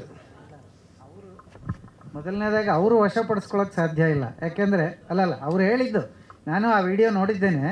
ಇದು ಏನು ಅಂತಂದರೆ ಸರ್ಕಾರವು ಗ್ರ್ಯಾಂಟ್ ಮಾಡಿದಂಥ ಜಾಗ, ಅಭಿಮಾನ್ ಸ್ಟುಡಿಯೋ ಉದ್ದೇಶಕ್ಕೆ ಕೊಟ್ಟಂಥ ಜಾಗ, ಸರ್ಕಾರವೇ ವಶಪಡಿಸ್ಕೋಬೇಕೇ ಹೊರತು ಸರ್ಕಾರ ಬಿಟ್ಟು ಬೇರೆ ಯಾರೂ ಇದನ್ನು ಮಾಡಲಿಕ್ಕಾಗಲ್ಲ. ಹಾಗಾಗಿ ನಾವು 2010ರಿಂದನೂ ಸರ್ಕಾರಕ್ಕೆ ಸಾಕಷ್ಟು ಮನವಿ ಪತ್ರಗಳನ್ನ ಕೊಟ್ಟಿದ್ದೀವಿ. ಈಗೇನು ನೀವು ದಾಖಲೆ ನೋಡ್ತಾ ಇದ್ದೀರಿ, ಇದು very very very filtered documents, important ಮಾತ್ರ. ಇದರ 10 ಪಟ್ಟು ನಮ್ಮ ಆಫೀಸಲ್ಲಿದೆ. ಸೊ ಎಲ್ಲವನ್ನು ತಂದು ನಾನಿಲ್ಲಿ ಪ್ರದರ್ಶನಕ್ಕೆ ಇಡೋ ಅಗತ್ಯ ಇಲ್ಲ. ಅಷ್ಟು ನಾವು ಮನವಿ ಪತ್ರಗಳನ್ನು ಈಗಾಗಲೇ ಕೊಟ್ಟಿದ್ದೀವಿ. ಆದರೆ ಸರ್ಕಾರದ ಎಲ್ಲೋ ಒಂದು ಕಡೆ ರಾಜಕೀಯ ಹಿತಾಸಕ್ತಿಯೂ ಅಡಗಿದೆ ಅಂತ ನನಗನ್ಸುತ್ತೆ. ಯಾಕೆಂತಂದರೆ ರಾಜಕೀಯ ಇಚ್ಛಾಶಕ್ತಿ ಬೇಕು ಏನೇ ಮಾಡಬೇಕಾದ್ರೂ. ಬಹುಶಃ ಅವ್ರಿಗೆ ಅನಿಸಿರ್ಬೋದು, ಇದು ಮಾಡೋದ್ರಿಂದ ಅವ್ರಿಗೇನಿಲ್ಲ ರಾಜಕೀಯವಾಗಿ ಲಾಭ ಆಗಲಿಕ್ಕಿಲ್ಲ ಅಂತಲೂ ಅನಿಸಿರ್ಬೋದು. ಅದು ಅವರೇ ರಾಜಕೀಯದವರೇ ಅಥವಾ ಸರ್ಕಾರದ ಈಗಿನ ಮುಖ್ಯಸ್ಥರುಗಳು ಅದಕ್ಕೆ ಉತ್ತರ ಕೊಡಬೇಕೇ ಹೊರತು. ಯಾಕಂದ್ರೆ ನಾವು ಇದನ್ನು ಎಲ್ಲ ರಾಜ್ಯಗಳ ಎಲ್ಲ ಮುಖ್ಯಮಂತ್ರಿಗಳು, ಎಲ್ಲ ಪಕ್ಷಗಳ ಎಲ್ಲ ಮುಖ್ಯಮಂತ್ರಿಗಳು ಬಂದಾಗಲೂ ನಾವು ಅಪ್ರೋಚ್ ಮಾಡಿದ್ದೀವಿ. ಇದು ಕೇವಲ ಸಿದ್ದರಾಮಯ್ಯ ಅವ್ರಿಗೋ ಅಥವಾ ಯಡಿಯೂರಪ್ಪ ಅವ್ರಿಗೋ ಕೊಟ್ಟಿರೋದಲ್ಲ. ಇದ್ರ ಮಧ್ಯೆ ಯಾರ್ಯಾರು ಚೀಫ್ ಮಿನಿಸ್ಟರ್ ಆದರು, ಡೆಪ್ಯೂಟಿ ಚೀಫ್ ಮಿನಿಸ್ಟರ್ ಆದರು, ಅಲ್ಲಿ ಸುಮಾರು 10 ಜನ ಜಿಲ್ಲಾಧಿಕಾರಿಗಳು ಬಂದೋದ್ರು, ಸುಮಾರು 15 ಜನ ತಹಸೀಲ್ದಾರ್ಗಳು ಬಂದೋದ್ರು. ಈ ಎಲ್ಲರಿಗೂ ನಾವು ಫಾಲೋಅಪ್ ಮಾಡ್ತಾನೇ ಇದ್ದೀವಿ, ಕಂಟಿನ್ಯೂಸ್ ಫಾಲೋಅಪ್ಪು. ಸೊ ಇದು ಉಳಿದ ಪದಾಧಿಕಾರಿಗಳು ಯಾರು ಮಾಡಿದ್ದಾರೆ ಅನ್ನೋದು ನನಗೆ ಮಾಹಿತಿ ಇಲ್ಲ. ಯಾಕಂದ್ರೆ ನನಗೆ ಗೊತ್ತಿರೋ ಹಾಗೆ ಈವನ್ ನಾನು ಈ ಆದೇಶ ಕೂಡ ಏನು ಜನವರಿಯಲ್ಲಿ ಕಾರ್ತಿಕ್ ಆದೇಶ ತೊಗೊಂಡ್ರು, ಅದನ್ನು ಇವತ್ತಿನವರೆಗೂ ಸರ್ಟಿಫೈಡ್ ಕಾಪಿ ಯಾರೂ ತೊಗೊಂಡಿಲ್ಲ. ಈಗ ಇವರೆಲ್ಲ ಕಾನೂನು ಹೋರಾಟ ಮಾಡ್ತೀವಿ ಅಂತ ಹೇಳಿದಾಗ ಕರೆಕ್ಟಮ್ಮ. ಈಗ ಏನಾಗುತ್ತೆ, ಅಲ್ಲ ಒಂದು ನಿಮಿಷ ಏನಾಗುತ್ತೆ, ಇದು ಒಪ್ಕೊಂಡೆ ಈಗ ನಾನು ಒಂದು ನಿಮಿಷಮ್ಮ, ಇದೆಲ್ಲವೂ ಕೂಡ ವಾಲಂಟ್ರಿ ಥಿಂಗ್ಸು. ಈಗ ಯಾರೂ ಕೂಡ ಬಲವಂತ ಮಾಡಿ ನೀವು ವಿಷ್ಣು ಸಾಗರ್ ಅವರ ಅಭಿಮಾನಿಯಾಗಿ ಅಂತ ಯಾರಿಗೂ ಹೇಳೋಕ್ಕಾಗತ್ತಾ? ಅವರು ನಾನು ವಿಷ್ಣು ಅಭಿಮಾನಿಯಾಗಿ ನಾನು ಏನು ಮಾಡಬೇಕು ಅಂತ ಅವ್ರು ಯೋಚನೆ ಮಾಡಬೇಕೇ ಹೊರತು ಯಾವುದನ್ನು ಬಲವಂತ ಮಾಡಲಿಕ್ಕಾಗಲ್ಲ ಅಲ್ವಾ? ಅದೇ ರೀತಿ ಕಾನೂನು ಹೋರಾಟಕ್ಕೂ ಕೂಡ ಸಾಥ್ ಕೊಡಿ ಅಂತ ನಿಮ್ಮೆಲ್ಲರ ಮುಖಾಂತರ ನಾವು ಕಡೆಯಲ್ಲಿ ಮನವಿ ಮಾಡೋರಿದ್ವಿ. ಅವರು ಪ್ರಶ್ನೆ ಕೇಳಿ ಒಳ್ಳೆ ಕೆಲಸ ಮಾಡಿದ್ದಾರೆ. ನಾವು ಈ ಸಂದರ್ಭದಲ್ಲೇ ನಾವು ಮನವಿ ಮಾಡ್ತಾ ಇದ್ದೀವಿ. ಖಂಡಿತ ಒಗ್ಗಟ್ಟು ಅಲ್ಲಿ ಅವರು ಹೇಳಿ.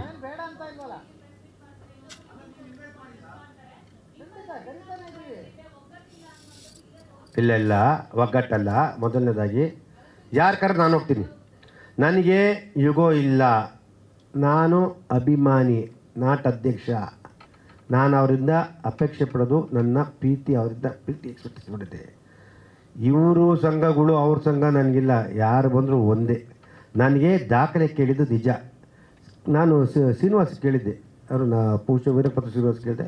ಪಾಪ ಅವರೇನು ಬಿಸಿ ಇದ್ದರು, ಯಾವುದೋ ಒತ್ತಡದ ಕೊಟ್ಟಿಲ್ಲ ಅಷ್ಟೇ. ಅವ್ರು ನೆನ್ನೆ ಪ್ರೆಸ್ ಮೀಟ್ ಆದ ನೆನ್ನೆ ನನಗೆ ಶ್ರೀನಿವಾಸ್ ಕೇಳಿದ್ರು. 11:15ಗೆ ನನಗೆ ಕಾರ್ತಿಕ್ ಬಂದು ಮನೆಗೆ ಹೋದ್ಮೇಲೆ 12:45 ಗಂಟೆ ಮಾತಾಡಿದ್ಮೇಲೆ 1:15 ಗಂಟೆಗೆ ಶ್ರೀನಿವಾಸ್ ಮಾಡಿದ್ರು. ಸರ್ ಸ್ಟುಡಿಯೋ ಬಗ್ಗೆ ಈ ಡಾಕ್ಯುಮೆಂಟ್ಸ್ ಕಳಿಸಿಲ್ಲ ಶ್ರೀನಿವಾಸ್ ಅಂದೆ. ಸರ್ ಕೊಡ್ತೀನಿ ಸರ್, ಇವತ್ತು ನಾಳೆ ಕಳಿಸ್ತೀನಿ. ಸರಿ ಸರ್, ಏನು ನೀವು ಮಾತಾಡಿದ್ರು? ಹೌದು ಕಾರ್ತಿಕ್ ಹತ್ರ ಮಾತಾಡಿದೆ. ಹೌದಾ ಸರ್? ಹೌದು ಕಾರ್ತಿಕ್ ಹತ್ರ ಮಾತಾಡಿದೆ. ಎಷ್ಟೊತ್ತು ಬಂದು ಸರ್? ಹಿಂಗೆ ಬಂದರು, ಫೋನಲ್ಲಿ 20 ನಿಮಿಷ ಮಾತಾಡಿದೆ ಅಂದೆ. ಆಮೇಲೆ ಹೇಳಿದೆ ಫೋನ್ ಇಲ್ಲ, ಮನೆಗೆ ಬಂದಿದ್ದರು. 1:45 ಅವ್ರು ಮಾತಾಡೋದು. ನಾವು ಹೇಳಿದೆ ಕಾರ್ತಿಕ್, ಹೇಳಿದೆ ನೀನು ಈ ಥರ ಮಾಡಿದ್ದಿಲ್ಲ ಜನವರಿ, ಯಾಕಪ್ಪ ನೀನು ಯಾರಿಗೂ ನೋಟಿಸ್ ಕೊಟ್ಟಿಲ್ಲ, ಯಾರು ಪಾರ್ಟಿ ಮಾಡಿಲ್ಲ? ಪ್ರತಿಯೊಬ್ಬರಿಗೂ ಗೊತ್ತು.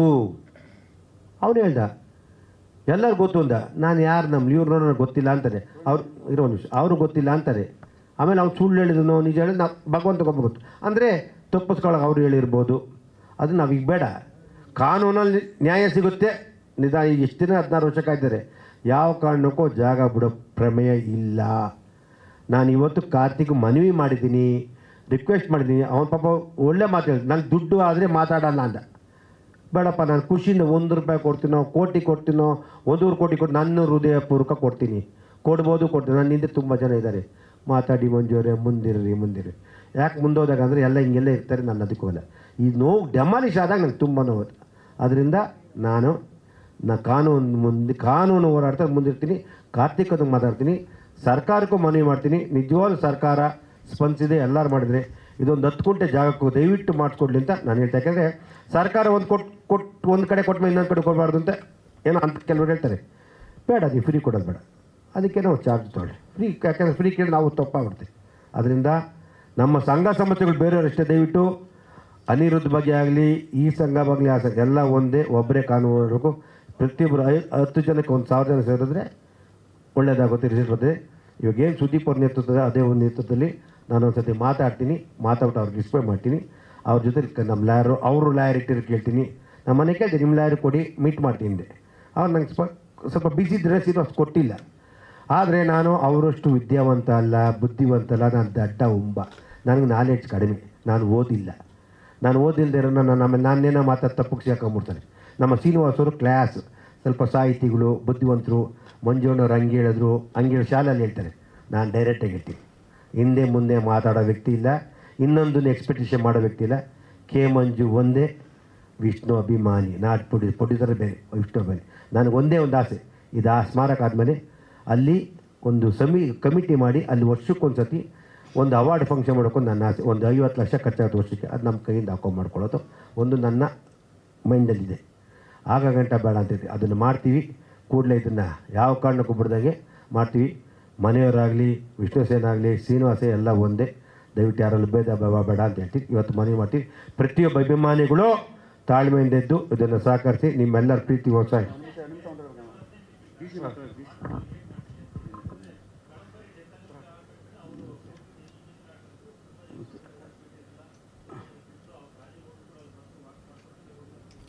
ನಾನು ಅರೆಸ್ಟ್ ಮಾಡಿದ್ರು ಸರ್. ನಾನು ಅರೆಸ್ಟ್ ಮಾಡಿದ್ರು 74 ಮಾಡಿದ್ರು, 15 ಪುನಸ್ಮರಣೆಲ್ಲ ಮಾಡಿದ್ರು. ನಿಮ್ಗೆ ವಿಷಯ ಹೇಳ್ತೀನಿ. ಈ ಡೆಮಾಲಿಷ್ ಆದಮೇಲೆ ನಾನು ಜಿಲ್ಲಾಧಿಕಾರಿಗಳನ್ನ ಭೇಟಿ ಮಾಡಿದ್ದೆ, ತಹಸೀಲ್ದಾರ್ ಭೇಟಿ ಮಾಡಿದೆ, ವಿಶೇಷ ನಗರ ಜಿಲ್ಲಾಧಿಕಾರಿಗಳು. ಈಗ ಅವ್ರೇನು ಪಾರ್ಟಿ ಮಾಡಿದ್ದಾರೆ, ಚೀಫ್ ಸೆಕ್ರೆಟರಿ ವಿಶೇಷ ನಗರ ಜಿಲ್ಲಾಧಿಕಾರಿಗಳು ಮಾತ್ರ ಮಾಡಿದ್ದಾರೆ. DC ಅವ್ರಿಗೂ ಯಾವುದೇ ಮಾಹಿತಿ ಇಲ್ಲ. ಅವರು ತುಂಬ ಬೇಜಾರು ಮಾಡಿಕೊಂಡು, ಯಾಕೆ ಅವರು ಅದು ಡೆಮಾಲಿಷ್ ಮಾಡೋಕ್ಕೆ ಬರಲ್ಲ, ಅದು ಒಂದು ಮಂದಿರ, ಅದು ಹಂಗೆ ಇರಬೇಕು. ನನಗೆ ಮಾಹಿತಿ ಇಲ್ಲ ರಾಜುಗೌಡ್ರೆ, ಮಾಹಿತಿ ಇಲ್ಲ. ವಿಶೇಷ ಜಿಲ್ಲಾಧಿಕಾರಿಗಳು ನನಗೆ ಮಾಹಿತಿನೇ ಬಂದಿರೋಂದ್ರು. ನಾನು ಕಾಲಲ್ಲೇ ಮಾತಾಡಿದ್ದೀನಿ, ಮನವಿನೂ ಕೊಟ್ಟಿದ್ದೀನಿ. ಈ ಧ್ವಂಸ ಆದಮೇಲೆ ವಿಶೇಷ ನಗರ ಜಿಲ್ಲಾಧಿಕಾರಿಗಳು ಮತ್ತು ಜಿಲ್ಲಾಧಿಕಾರಿಗಳು, ತಹಸೀಲ್ದಾರ್ಗೆ 3 ಜನಕ್ಕೂ ಮನವಿ ಕೊಟ್ಟಿದ್ದೀನಿ. ನಮಗೆ ಆ 10 ಗುಂಟೆ ಜಾಗದಲ್ಲಿ ಪುನರ್ ನಿರ್ಮಾಣ ಮಾಡೋಕ್ಕೆ ನೀವು ಅವಕಾಶ ಮಾಡಿಕೊಡ್ಬೇಕು.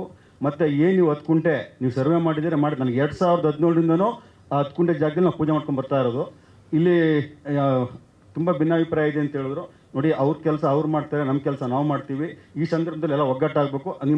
ನಿಮ್ಮ ಮಾಧ್ಯಮದ ಸಹಮತಕ್ಕೆ ನಮ್ಮ ಸಹಮತ ಇದೆ. ನನಗೂ ತುಂಬ ನೊಂದುಬಿಟ್ಟಿದ್ದೀನಿ. 6 ಕೇಸ್ ಹಾಕಿದ್ದಾರೆ. ಮೊನ್ನೆ PCR ಹಾಕಿದ್ದಾರೆ. ಏನು DGP ಆಫೀಸ್ ಕರ್ಕೊಂಡು ಹೋಗ್ತಾರೆ, ಅಲ್ಲಿ ಕರ್ಕೊಂಡು ಹೋಗ್ತಾರೆ. ನಮ್ಮ ಮಿಸ್ಸಸ್ ಬಂದು ಸೀರಿಟಿ ಕರ್ಕೊಂಡ್ಬಂದಿದ್ದಾರೆ. ಎಷ್ಟು ನೋವಾಗುತ್ತೆ ಅಂದರೆ, ನಾನು ಎಷ್ಟು ನೋವು ತಿಂತಾ ಇದ್ದೀನಿ ಅಂದರೆ ನನಗೆ ಸಾಕಾಗೋಗಿದೆ. ಈಗ ಯಾರೋ ನಮ್ಮ ಮಂಜಣ್ಣ ಬಂದರು, ಇವತ್ತು ನಂಗೆ ಸ್ವಲ್ಪ ಆತ್ಮಸ್ಥೈರ್ಯ ಬಂತು, ಏನೋ ಕಾನೂನು ಹೋರಾಟಕ್ಕೆ ಅವರು ನಿಂತ್ಕೊಂಡ್ರು ಅಂತ. ನಾನು ಇಷ್ಟೇ ಹೇಳಬಲ್ಲೆ ನೋಡಿ, 2017 25ರವರೆಗೂ DC, ತಹಸೀಲ್ದಾರ್, ಚೀಫ್ ಸೆಕ್ರೆಟರಿ, ಅಧೀನ ಕಾರ್ಯದರ್ಶಿ, ವಾರ್ತಾ ಪ್ರಸಾರ ಇಲಾಖೆ ಮತ್ತು ಆಯುಕ್ತರು ಎಲ್ರಿಗೂ ನಾನು ಮನವಿ ಕೊಟ್ಕೊಂಡ್ಬಂದಿದ್ದೀನಿ. 2 ವರ್ಷಗಳ ಹಿಂದೆ 45042 ಏನು DC ಕೇಸ್ ಹಾಕಿರ್ತಾರೆ, ಆ ಕೇಸು ಆರ್ಡರ್ ಹಾಕೋ ಮುಂಚೆ ಕೊಟ್ಟಿರ್ತೀನಿ ಅಧೀನ ಕಾರ್ಯದರ್ಶಿ ಅವ್ರಿಗೆ. ನಮಗೆ 10 ಕುಂಟೆ ಜಾಗನ ನಮಗೆ ಇದು ಮಾಡಿಬಿಟ್ಟು ಅವರು 2 ಕೇಸ್ನ ವಾಪಸ್ ತಗೊಳ್ಳಿ ಅಂತ ಬರ್ಕೊಟ್ಟಿದ್ದೀನಿ. ಅಧೀನ ಕಾರ್ಯದರ್ಶಿ ಅವರು DCಗೆ ರೆಫರ್ ಮಾಡಿದ್ದಾರೆ, ಚೀಫ್ ಸೆಕ್ರೆಟರಿ ಮಾಡಿದ್ದಾರೆ. ಡಿಸಿಗಳು ಅದನ್ನು ಫಾಲೋ ಅಪ್ ಮಾಡಲಿಲ್ಲ. ಯಾರು ಗೌರ್ಮೆಂಟ್ ವಕೀಲರಿರ್ತಾರೆ ಅವರು ಫಾಲೋ ಅಪ್ ಮಾಡಲಿಲ್ಲ. ನಮ್ಗೆ ಹಾಗಾಗಿ 45240 ನಮಗೆ ತೊಂದರೆ ಆಯಿತು.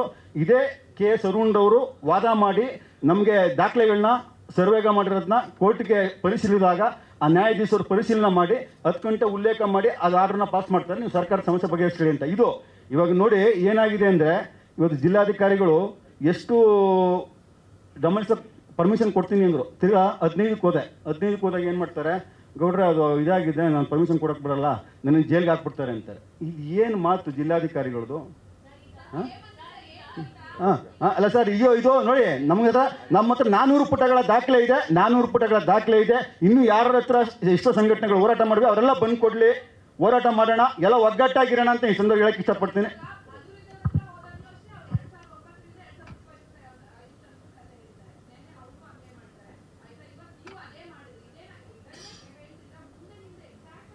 ಹೋರಾಟ ಮಾಡಿದ್ವಿ ಮೇಡಮ್.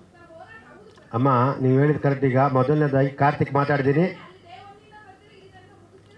ಇಲ್ಲ, ಕಾರ್ತಿಕ್ನ ಯಾರು ಭೇಟಿ ಇರಪ್ಪ ಅಲ್ಲಿ. ಕಾರ್ತಿಕ್ನ 20 ಗಂಟೆ ಯಾರು ಭೇಟಿ ಆಗಿರಲಿಲ್ಲ. ನಾನು ನಿನ್ನೆ ಭೇಟಿಯಾಗಿದ್ದೀನಿ. ಅತಿ 1 ವಾರದಲ್ಲಿ ಕೊಡಲಿಲ್ಲ ಅಂದರೆ ಮುಂದೆ ಏನು ಬಿಡೋಕ್ಕೆ ಕಾನೂನು ಬಿಟ್ಟು ಹೋಗಲ್ಲ. ಇಲ್ಲ, ಇವು ಕಾರ್ತಿಕ್ಕು ನಿನ್ನೆ ದೇವಸ್ಥಾನಕ್ಕೆ ಪೂಜೆ ಕೊಟ್ಟಿದ್ದಾರಂತೆ, ಫ್ಯಾಮಿಲಿ ಹೇಳ್ಬಿಟ್ಟೋದ್ರು. ನಾನು ಅದಕ್ಕೆ ಮಾತಾಡಿದೆ, 1 ವಾರ ಟೈಮ್ ತೊಗೊಂಡಿದ್ರೆ ಅದನ್ನು ಮಾತಾಡ್ತೀನಿ. ಆಮೇಲೆ ದಯವಿಟ್ಟು ನನ್ನ ಆರಕ್ಷಕರಲ್ಲಿ ಪೊಲೀಸ್ ಡಿಪಾರ್ಟ್ಮೆಂಟ್ ಮನವಿ ಮಾಡ್ತೀನಿ, ಸುಮ್ಮನೆ ದಯವಿಟ್ಟು ರಾಜು ಗೌಡ್ರಾಗಲಿ ಯಾರೇ ಆಗಲಿ ಕರೆಸಿ ದಯವಿಟ್ಟು ಇದು ಮಾಡಬೇಡಿ, ಸುಮ್ಮನೆ ತೊಂದರೆ ಕೊಡಿ. ಯಾರು ಇಲ್ಲಿ ಬೇರೆ ರೀತಿ ಇಲ್ಲ, ಅಭಿಮಾನಿಗಳೇ ಹೊತ್ತು ಬೇರೆ ರೀತಿ ಇಲ್ಲ. ನಿಮ್ಮಲ್ಲಿ ಕೈ ಮುಗಿದು ಕಳ್ಕೊಳ್ಳಿ ನಮ್ಮನೆ ಮಾಡ್ತೀನಿ. ಈ ವಿಷಯದಲ್ಲಿ ವಿಷ್ಣು ಸರ್ ವಿಷಯದಲ್ಲಿ ದಯವಿಟ್ಟೆಲ್ಲ ಪ್ರೋತ್ಸಾಹ ಕೊಡಿ ಅಂತ ಕೇಳ್ಕೊತೀನಿ. ಕಾನೂನು ಚೌಕಟ್ಟಲ್ಲಿ ದಯವಿಟ್ಟು ಮಾತ್ರ, ಬೇರೆ ಬೇಡ. ನಾನು ದಯವಿಟ್ಟು ಇನ್ನು ಮುಂದಕ್ಕೆ ಅತಿ ಶೀಘ್ರದಲ್ಲಿ ಇದನ್ನು ನಮ್ಮ ಸುದೀಪ್ ಅವ್ರ ನೇತೃತ್ವದಲ್ಲಿ ಅವರೇ ಮಾಡಲಿ, ಅವರಿಂದ ನಾವಿರ್ತೀವಿ. ಒಟ್ಟಿನಲ್ಲಿ ಯಾರು ಮಾಡ್ತಾರೆ ಮುಖ್ಯ ಅಲ್ಲ, ವಿಷ್ಣು ಸೇನಾ ಸಮಿತಿ ಅಂತಿಮ ಕ್ರಿಯೆ ಅಲ್ಲೇ ಆಗಬೇಕು ಅಂತ.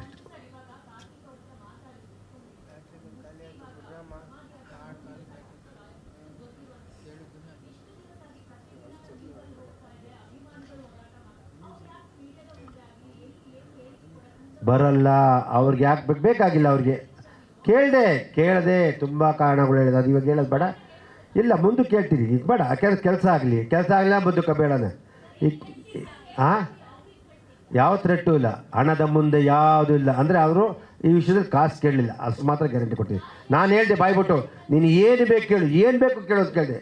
ಏನು ಬೇಕು ಅಂದರೆ ಹಣ ಅಂದರೆ ನಾನು ಮಾತಾಡೋಂತ ಇದ್ದೆ ಅಂದರೆ ಇರಲಿ. ಯಾವುದೇ ಮನುಷ್ಯನ ಏಕ್ತಮ್ ನಾವು ಕಳೆಯೋದು ಬೇಡ. ಈಗ ಅವ್ರನ್ನ ಯಾರು ಮೇಟ್ ಮಾಡಿಲ್ಲ, ಅವ್ರನ್ನ ಅಟ್ಲೀಸ್ಟು ನಮ್ಮ ವೀರಕಪತ್ರ ಶ್ರೀನಿವಾಸರು ಇಲ್ಲಾಂದರೆ ಸುದೀಪ್ ಅವ್ರ ಕತೆ 5 ನಿಮಿಷಕ್ಕೆ ಬಂದಿರು. ಅವರು ತುಂಬ ಏನೇನು ಹೇಳಿದ್ದಾರೆ ಅಮ್ಮ. ಅದನ್ನು ನಾವು ಸಮಸ್ಯೆಗೆ ಸಾಮಾನ್ಯ ಇದು ಅವ್ರು ಹೇಳಿದ್ದಾರೆ, ನಾನು 3 ದಿನ ಟೈಮ್ ಕೊಡಿ ಮಾಡಿಕೊಡ್ಬೋದು, ಮುಂದಕ್ಕೆ ಮಾಡ್ತೀನಿ ಇಲ್ಲ ಅನ್ಬೋದೇನು. ಮಾಡಿಕೊಟ್ರೆ ಮೀಟ್ ಮಾಡಿದ್ರೆ ಯಾರು ಅವ್ರು ಮೀಟ್ ಮಾಡಿದ್ದಾರೆ? ನಾನು ಈಗ ಸಂಘಗಳು ಓಡಾಡ್ತಿದ್ವಲ್ಲ, ಕೋರ್ಟ್ ಇದ್ದಲ್ಲಿ ಹೆಂಗೆ ಭೇಟಿ ಆಗಲಿ? ಕೋರ್ಟ್ ಇದ್ದಾಗ ನಾವು ಮಾತಾಡಿ ತಪ್ಪ ಕಾನೂನು ಕಂಟೆಂಪ್ಟ್ ಆಫ್ ದಿ ಕೋರ್ಟ್ ಆಗ್ತದೆ ಅವಾಗ.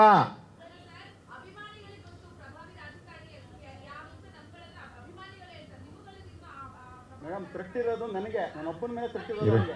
ಅಭಿಮಾನಿ ನನ್ನ ತೃಪ್ತಿ ಕಂಡಿದ್ದಾನೆ, ತುಂಬ ತೊಂದರೆ ಕೊಡ್ತಾ ಇದ್ದಾರೆ ನನಗೆ. ನನಗೇನಾದರೂ ಹೆಚ್ಚು ಕಮ್ಮಿ ಆದರೆ ಅಭಿಮಾನಿ ಸ್ಟುಡಿಯೋ ಮಾಲೀಕ ಮತ್ತು ಅವ್ರ ತಂಡನೇ ನನಗೆ. ಯಾರು ಪ್ರಭಾವಣಿ ರಾಜಕಾರಣಿ? ಇಲ್ಲ ಯಾವ ರಾಜಕಾರಣಿ ಈ ವಿಷಯದಲ್ಲಿ ರಾಜಕಾರಣಿಗಳು ಬರಲ್ಲ. ವಿಷ್ಣು ಸರ್ ವಿಷಯದಲ್ಲಿ ಬರಲ್ಲ. ಇದ್ದಾರೆ ಸರ್, ಯಾರೋ ಒಬ್ಬ ಕಾರ್ತಿಕ್ ಅವ್ರಿಗೆ ಬೆಂಬಲ ಕೊಡ್ತಾ ಇದ್ದಾರೆ. ಯಾರು ಹೇಳಪ್ಪ? ಗೊತ್ತಿರೋದು ಗೊತ್ತಿಲ್ಲ ಅಂದರೆ ಊಹೆ. ಇಷ್ಟೊಂದು ಮುಂದುವರಿಬೇಕು ಅಂದರೆ ಡೆಮಾಲಿಷ್ ಮಾಡೋ ಸ್ಟೇಜಿಗೆ ಬರ್ತಾನೆ ಅವನು ಅಂದರೆ ಏನು ಕಾರಣ ಸರ್? ಏನು ಅಭಿಮಾನ ಏನು ಅಭಿಮಾನ ಆಯ್ತು ಅವನಿಗೆ? ಊಹೆ ಹೌದು ಮೇಡಮ್, ನನ್ನ ಮೇಲೆ ಇಲ್ಲ ಸಲ್ಲದ 6 ಕೇಸ್ಗಳಾಕಿ ಎವಿಡೆನ್ಸ್ ಕೊಡಕ್ಕೆ ಅವ್ನಿಗೆ ಯೋಗ್ಯತೆ ಇಲ್ಲ. ಯಾರಿಗೆ? ಕಾರ್ತಿಕ್ಗೆ ಒಂದು ಎವಿಡೆನ್ಸ್ ಕೊಡಕ್ಕೆ. ಒಂದು 8-9 ತಿಂಗಳಿಂದ ಅಲಿತಾ ಇದೀವಿ ನಾವು. ಒಂದು ಎವಿಡೆನ್ಸ್ ಕೊಟ್ಟಿಲ್ಲ, ಕೇಸ್ ವಾಪಸ್ ತಗೊಳ್ತಾನೆ. ಯಾಕೆ? ನಾನು ಕಳ್ತನ ಮಾಡಿದ್ದೀನಾ, ದರೋಡೆ ಮಾಡಿದ್ದೀನಾ? ಮಾಡಲಿ, ಕೋರ್ಟ್ ಪ್ರೂವ್ ಮಾಡಲಿ. ನಾನು ಹೋರಾಟ ಮಾಡಿರೋ ದಾಖಲೆ ನಾನು ಪ್ರೂವ್ ಮಾಡ್ತೀನಿ. ಎದುರಿಸಿ ಈ ಥರ ಥ್ರೆಟ್ ಮಾಡ್ತೇನೆ, ನಾನು ಸೋಲ್ಸ್ಬೋದು ಅಂತ. ನಾನು ಸೋಲೋ ಮಗ ಅಲ್ಲ. ನನ್ನ ಅಪ್ಪಟ ವಿಷ್ಣುವರ್ಧನ್ ಅಭಿಮಾನಿ. ನನ್ನ ಶತ್ರು ಪರವಾಗಿಲ್ಲ. ನಾನು ಏನಾದರೂ ಪ್ರಾಣಕ್ಕೆ ಕಂಟಕವಾದರೆ ಅಭಿಮಾನ್ ಸ್ಟುಡಿಯೋ ಮಾಲೀಕ ಅವ್ರ ತಂಡದ 6 ಜನ ಮೇಲೆ ನಾನು ಕಂಪ್ಲೇಂಟ್ ಕೊಟ್ಟಿದ್ದೀನಿ. ಮತ್ತು FIR ಆಗಿದೆ ನನ್ನ ಮೇಲೆ. ಹಂಗೆ ಅದೇನು ಹೇಳ್ಬೋದು, ಮುಂಜಾನಂತ ಪಾಪ ನೀನೇ ಹೇಳ್ಕೊಂಡಿರ್ಬೋದು. ಯಾಕೆ ಇವೆಲ್ಲ ಅಭಿಮಾನಿಗಳು ಹೋರಾಟ ಮಾಡ್ತಾ ಇದ್ದಾರೆ ರಾಜ್ಯಾದ್ಯಂತ. ಮತ್ತು ಅವ್ನಿಗೆ ಇವಾಗ ಎದೆ ಡವ ಅಂತ ಇರಬೇಕು. ಅದಕ್ಕೆ ಅಣ್ಣ ನಾನು ಕೊಡ್ತೀನಿ ಅಂತ ಏನೋ ಹೇಳಿರ್ಬೋದು. ಕೊಟ್ಟು ಸಂತೋಷ. ನನಗಿಂತ ಖುಷಿ ಪಡೋದು ಯಾರಿಗೂ ಇಲ್ಲ. ನನಗೆ ಖುಷಿ ಪಡೋದು. ಆದರೆ ಇದರ ಹಿಂದೆ ಅವನು ಆ ಡೊಮ್ಮಾಲಿಸೋ ಮಾಡೋ ಸ್ಟೇಜಿಗೆ ಬರ್ತಾನೆ ಅಂತಂದರೆ ಅವನ ಹಿಂದೆ ದೊಡ್ಡ ಕೈವಾಡವಿದೆ. ನಾನು ಇವಾಗಲೂ ಹೇಳ್ತೀನಿ, ಮುಂದಕ್ಕೂ ಹೇಳ್ತೀನಿ, ದೊಡ್ಡ ಕೈವಾಡವಿದೆ. ಸಮಾಧಿ ಅಷ್ಟು ಸುಲಭವಾಗಿ ಪ್ರಪಂಚದಲ್ಲೇ ಯಾವುದೇ ಒಬ್ಬ ಮೇರು ನಟನ ಸಮಾಧಿನ ಅವನು ಧ್ವಂಸ ಮಾಡ್ತಾನೆ ಅಂದರೆ ಅವನ ಹಿಂದೆ ಒಂದು ದೊಡ್ಡ ಕೈವಾಡವನ್ನೇ ಇದೆ. ಒಬ್ಬ ಯಾರು ರಾಜಕಾರಣಿಗಳಿದ್ದಾರೆ, ಇಲ್ಲಿ ಯಾರು ಬಿಲ್ಡರ್ಸ್ ಇದ್ದಾರೆ ಅಂತ ಹೇಳಿ ನನ್ನ ನೇರವಾಗಿ ಆರೋಪ ಮಾಡ್ತಾ ಇದ್ದೀನಿ.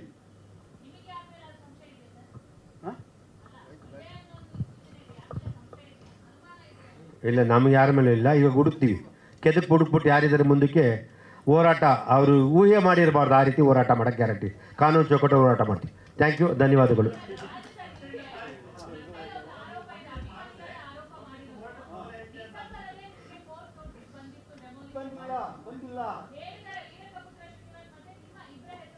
ಇಲ್ಲ ಮೇಡಮ್, ಯಾರಿಗೂ ಬಂದಿಲ್ಲ. ಯಾರಿಗೂ ಬಂದಿಲ್ಲ. ನಾನು ಕಾಲ್ ರೆಕಾರ್ಡಿಂಗ್ ಮಾಡ್ಕೊಂಡಿದ್ದೀನಿ. DC ಇರ್ಬೋದು, ಈ ವಿಶೇಷ ನಗರ ಜಿಲ್ಲೆ ತಾಲೂಕು ಆಫೀಸ್ ಇರ್ಬೋದು, ಮಾಡ್ಕೊಂಡಿದ್ದೀನಿ. ಅವ್ರಿಗೆ ಮಾಹಿತಿ ಇಲ್ಲ. ರಾಜಗೌಡರು ನಮ್ಮನ್ನ ಪಾರ್ಟಿನೂ ಮಾಡಿಲ್ಲ, ನಮ್ಗೆ ಮಾಹಿತಿ ಬಂದಿಲ್ಲ ಅಂತಾರೆ. ವಿಶೇಷ ನಗರ ಜಿಲ್ಲಾಧಿಕಾರಿಗಳು ಬಾಲಚಂದ್ರ ಅಂದ್ಬಿಟ್ಟು ಅವ್ರನ್ನೂ ಕೇಳಿದೆ, ಗೌಡ್ರ ನಮ್ಗೆ ಮಾಹಿತಿ ಬಂದಿಲ್ಲ. ಇದು ಹಳೆ 2003ರಲ್ಲಿ ವಿಶೇಷ ನಗರ ಜಿಲ್ಲಾಧಿಕಾರಿಗಳು ಆರ್ಡರ್ ಮಾಡಿರ್ತಾರೆ, ಅವ್ರು ಅದನ್ನ ಹಾಕೊಂಡಿದ್ದಾರೆ. ವಿಶೇಷ ನಗರ ಜಿಲ್ಲಾಧಿಕಾರಿಗಳು 2014ರಲ್ಲೇ ಕ್ಲೋಸ್ ಆಯಿತು, ನಮ್ಗೆ ಅಧಿಕಾರ ಇಲ್ಲ. ಚೀಫ್ ಸೆಕ್ರೆಟರಿ ಹಾಕೊಂಡಿದ್ದಾರೆ. ಏನಿದ್ದಾರೆ ಅವ್ರಿಬ್ರಿಗೂ ಹೋಗಿದೆ. ಅವರು ಸರ್ಕಾರಿ ಅಧಿಕಾರಿಗಳು ಯಾವುದೋ ಒಂದು ಪೋಸ್ಟ್ ಬಂದರೆ ಅದು ಅಲ್ಲೇ ಬಿದ್ದಿರ್ತಾ ಇದೆ, ತಲೆ ಕೆಡಿಸ್ಕೊಳ್ಳಲ್ಲ. ಅವ್ರು ಏನಾರ ಮಾಮೂಲು ಬಂದರೆ ಮಾತ್ರ ನೋಡ್ತಾರೆ, ಮಾಮೂಲು ಇನ್ಕಮ್ ಬಂದರೆ ಮಾತ್ರ ಅದು ಪಾಸ್ ಮಾಡ್ತಾರೆ. ಇದು ನಮ್ಮ ಸರ್ಕಾರದ ದುರ್ವ್ಯವಸ್ಥೆ. ಡಾಕ್ಟರ್ ವಿಷ್ಣುವರ್ಧನ್ ಅವರಿಗೆ ಇವತ್ತು ಸರ್ಕಾರಿ ಅಧಿಕಾರಿಗಳು ಇವತ್ತು ಎಷ್ಟು ದ್ರೋಹ ಮಾಡಿದ್ದಾರೆ ಅಂದರೆ, ಆ ಧ್ವಂಸ ಆಗೋಕ್ಕೆ ಸರ್ಕಾರಿ ಅಧಿಕಾರಿಗಳ ನೇರ ಹೊಣೆ. ಜಿಲ್ಲಾಧಿಕಾರಿಗಳಿರ್ಬೋದು, ತಹಸೀಲ್ದಾರ್ ಇರ್ಬೋದು, ವಿಶೇಷ ನಗರ ಜಿಲ್ಲಾಧಿಕಾರಿಗಳಿರ್ಬೋದು, ಸರ್ಕಾರಿ ಅಧೀನ ಕಾರ್ಯದರ್ಶಿಗಳು, ಸರ್ಕಾರವೇ ನೇರ ಹೊಣೆ. ಇವತ್ತು ಸರ್ಕಾರ ನಿರ್ಲಕ್ಷ್ಯದಿಂದ ಅದನ್ನು ಅವನು ಉಪಯೋಗಿಸಿಕೊಂಡು ಕೋರ್ಟ್ಗೆ ಮರೆಮಾಚಿ ಇವತ್ತು ಅವನು ಧ್ವಂಸ ಮಾಡಿದ್ದಾನೆ.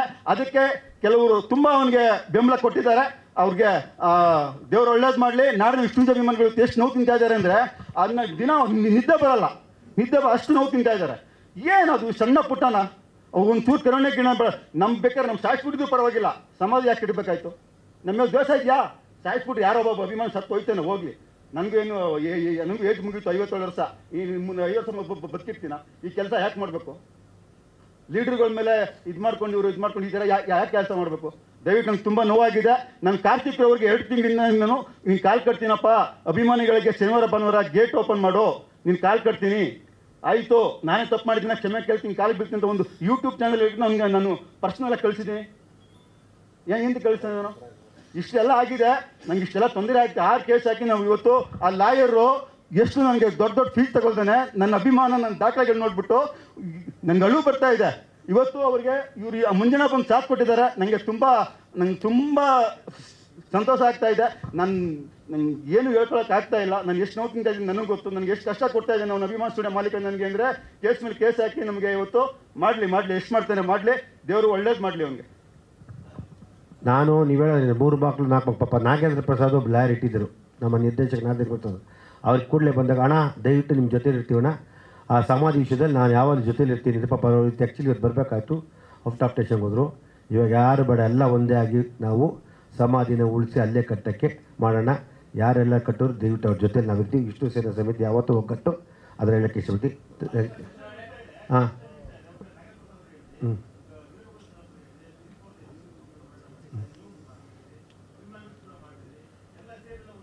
ಎಲ್ಲರೂ ಸೇರಿ ಒಂದಕ್ಕೆ ಮಾಡ್ತಾರೆ, ಸಮಾಧಿಗೋಸ್ಕರ ಮಾಡ್ತಾರೆ ಅಧ್ಯಕ್ಷರೇ. ಅದೇ ಮಾತು ಈಗ ನಾನು ಹೇಳಿದ್ನಲ್ಲ, ಈಗ ನಾನು ಅತಿ ಶೀಘ್ರದಲ್ಲಿ ಸುದೀಪ್ ಅವ್ರನ್ನ ಮೀಟ್ ಮಾಡಿ, ಕೂಲಂಕುಷ ಲಾಯರ್ನ ಮೀಟ್ ಮಾಡಿ ಅವ್ರು ಯಾವ ಥರ ತೀರ್ಮಾನ ತಗೋತಾರೆ ನೋಡಿ. ಇಲ್ಲ ಕಾನೂನು ಫಸ್ಟು ಕಾರ್ತಿಕನ್ನು ಮೀಟ್ ಮಾಡೋಕ್ಕೆ ನಾನು ಸುದೀಪ್ ಅವ್ರು ಮಾತಾಡ್ಬಿಟ್ಟು ಒಂದು ಕಾರ್ತಿಕ್ನ ಕರ್ಸ್ಕೊತೀನಿ, ನಾನು ಅದಿಜ ಕರ್ಸ್ಕೊಂಡು ಮಾತಾಡ್ತೀನಿ. ಮಾತಾಡಿದ್ಮೇಲೆ ಅವರೇನಾದ್ರು ಅದು ಮೀರಿದ್ರೆ ಕಾನೂನು ಅಂತೂ ಯಾವ ಕಾರಣಕ್ಕೂ ಬಿಡಲ್ಲ. ಸರ್ಕಾರದಕ್ಕೆ ದಯವಿಟ್ಟು ಸರ್ಕಾರದಲ್ಲಿ ಕೇಳ್ತೀವಿ, ಸರ್ಕಾರಕ್ಕೆ ನಾವು ಮನವಿ ಮಾಡ್ತೀವಿ. ಯಾಕೆಂದರೆ ಆಡಳಿತ ಸರ್ಕಾರ ಕೊಟ್ಟಿದೆ, ಸ್ಪಂದಿಸಿದೆ ಈ ವಿಷಯದಲ್ಲಿ. ಮೈಸೂರು ಜಾಗ ಕೊಟ್ಟು ಎಲ್ಲ ಪಡೆದುಕೊಳ್ಳಿ. ಇಲ್ಲೊಂದಕ್ಕೆ ನಮ್ಗೆ 10 ಗುಂಟೆ ಅಂತ್ಯಕ್ರಿಯೆ ರಾಜ್ಯಕ್ಕೆ ಮಾಡಿಕೊಡಿ ಅಂತ ಮನವಿ ಮಾಡ್ತೀವಿ, ಮಾಡಿಕೊಡ್ಬೇಕು ಅಂತ ಕೇಳ್ಕೊತೀವಿ. ಹೌದು, ಕಾನೂನು ಏನು ಹೇಳ್ತೋ ಅದ್ರ ಮೇಲೆ ಮಾಡ್ತೀವಿ. ಕಾನೂನು ಬಿಟ್ಟು ನಾವು ಮಾಡೋಕ್ಕಾಗಲ್ಲ, ತಪ್ಪಾಗುತ್ತೆ.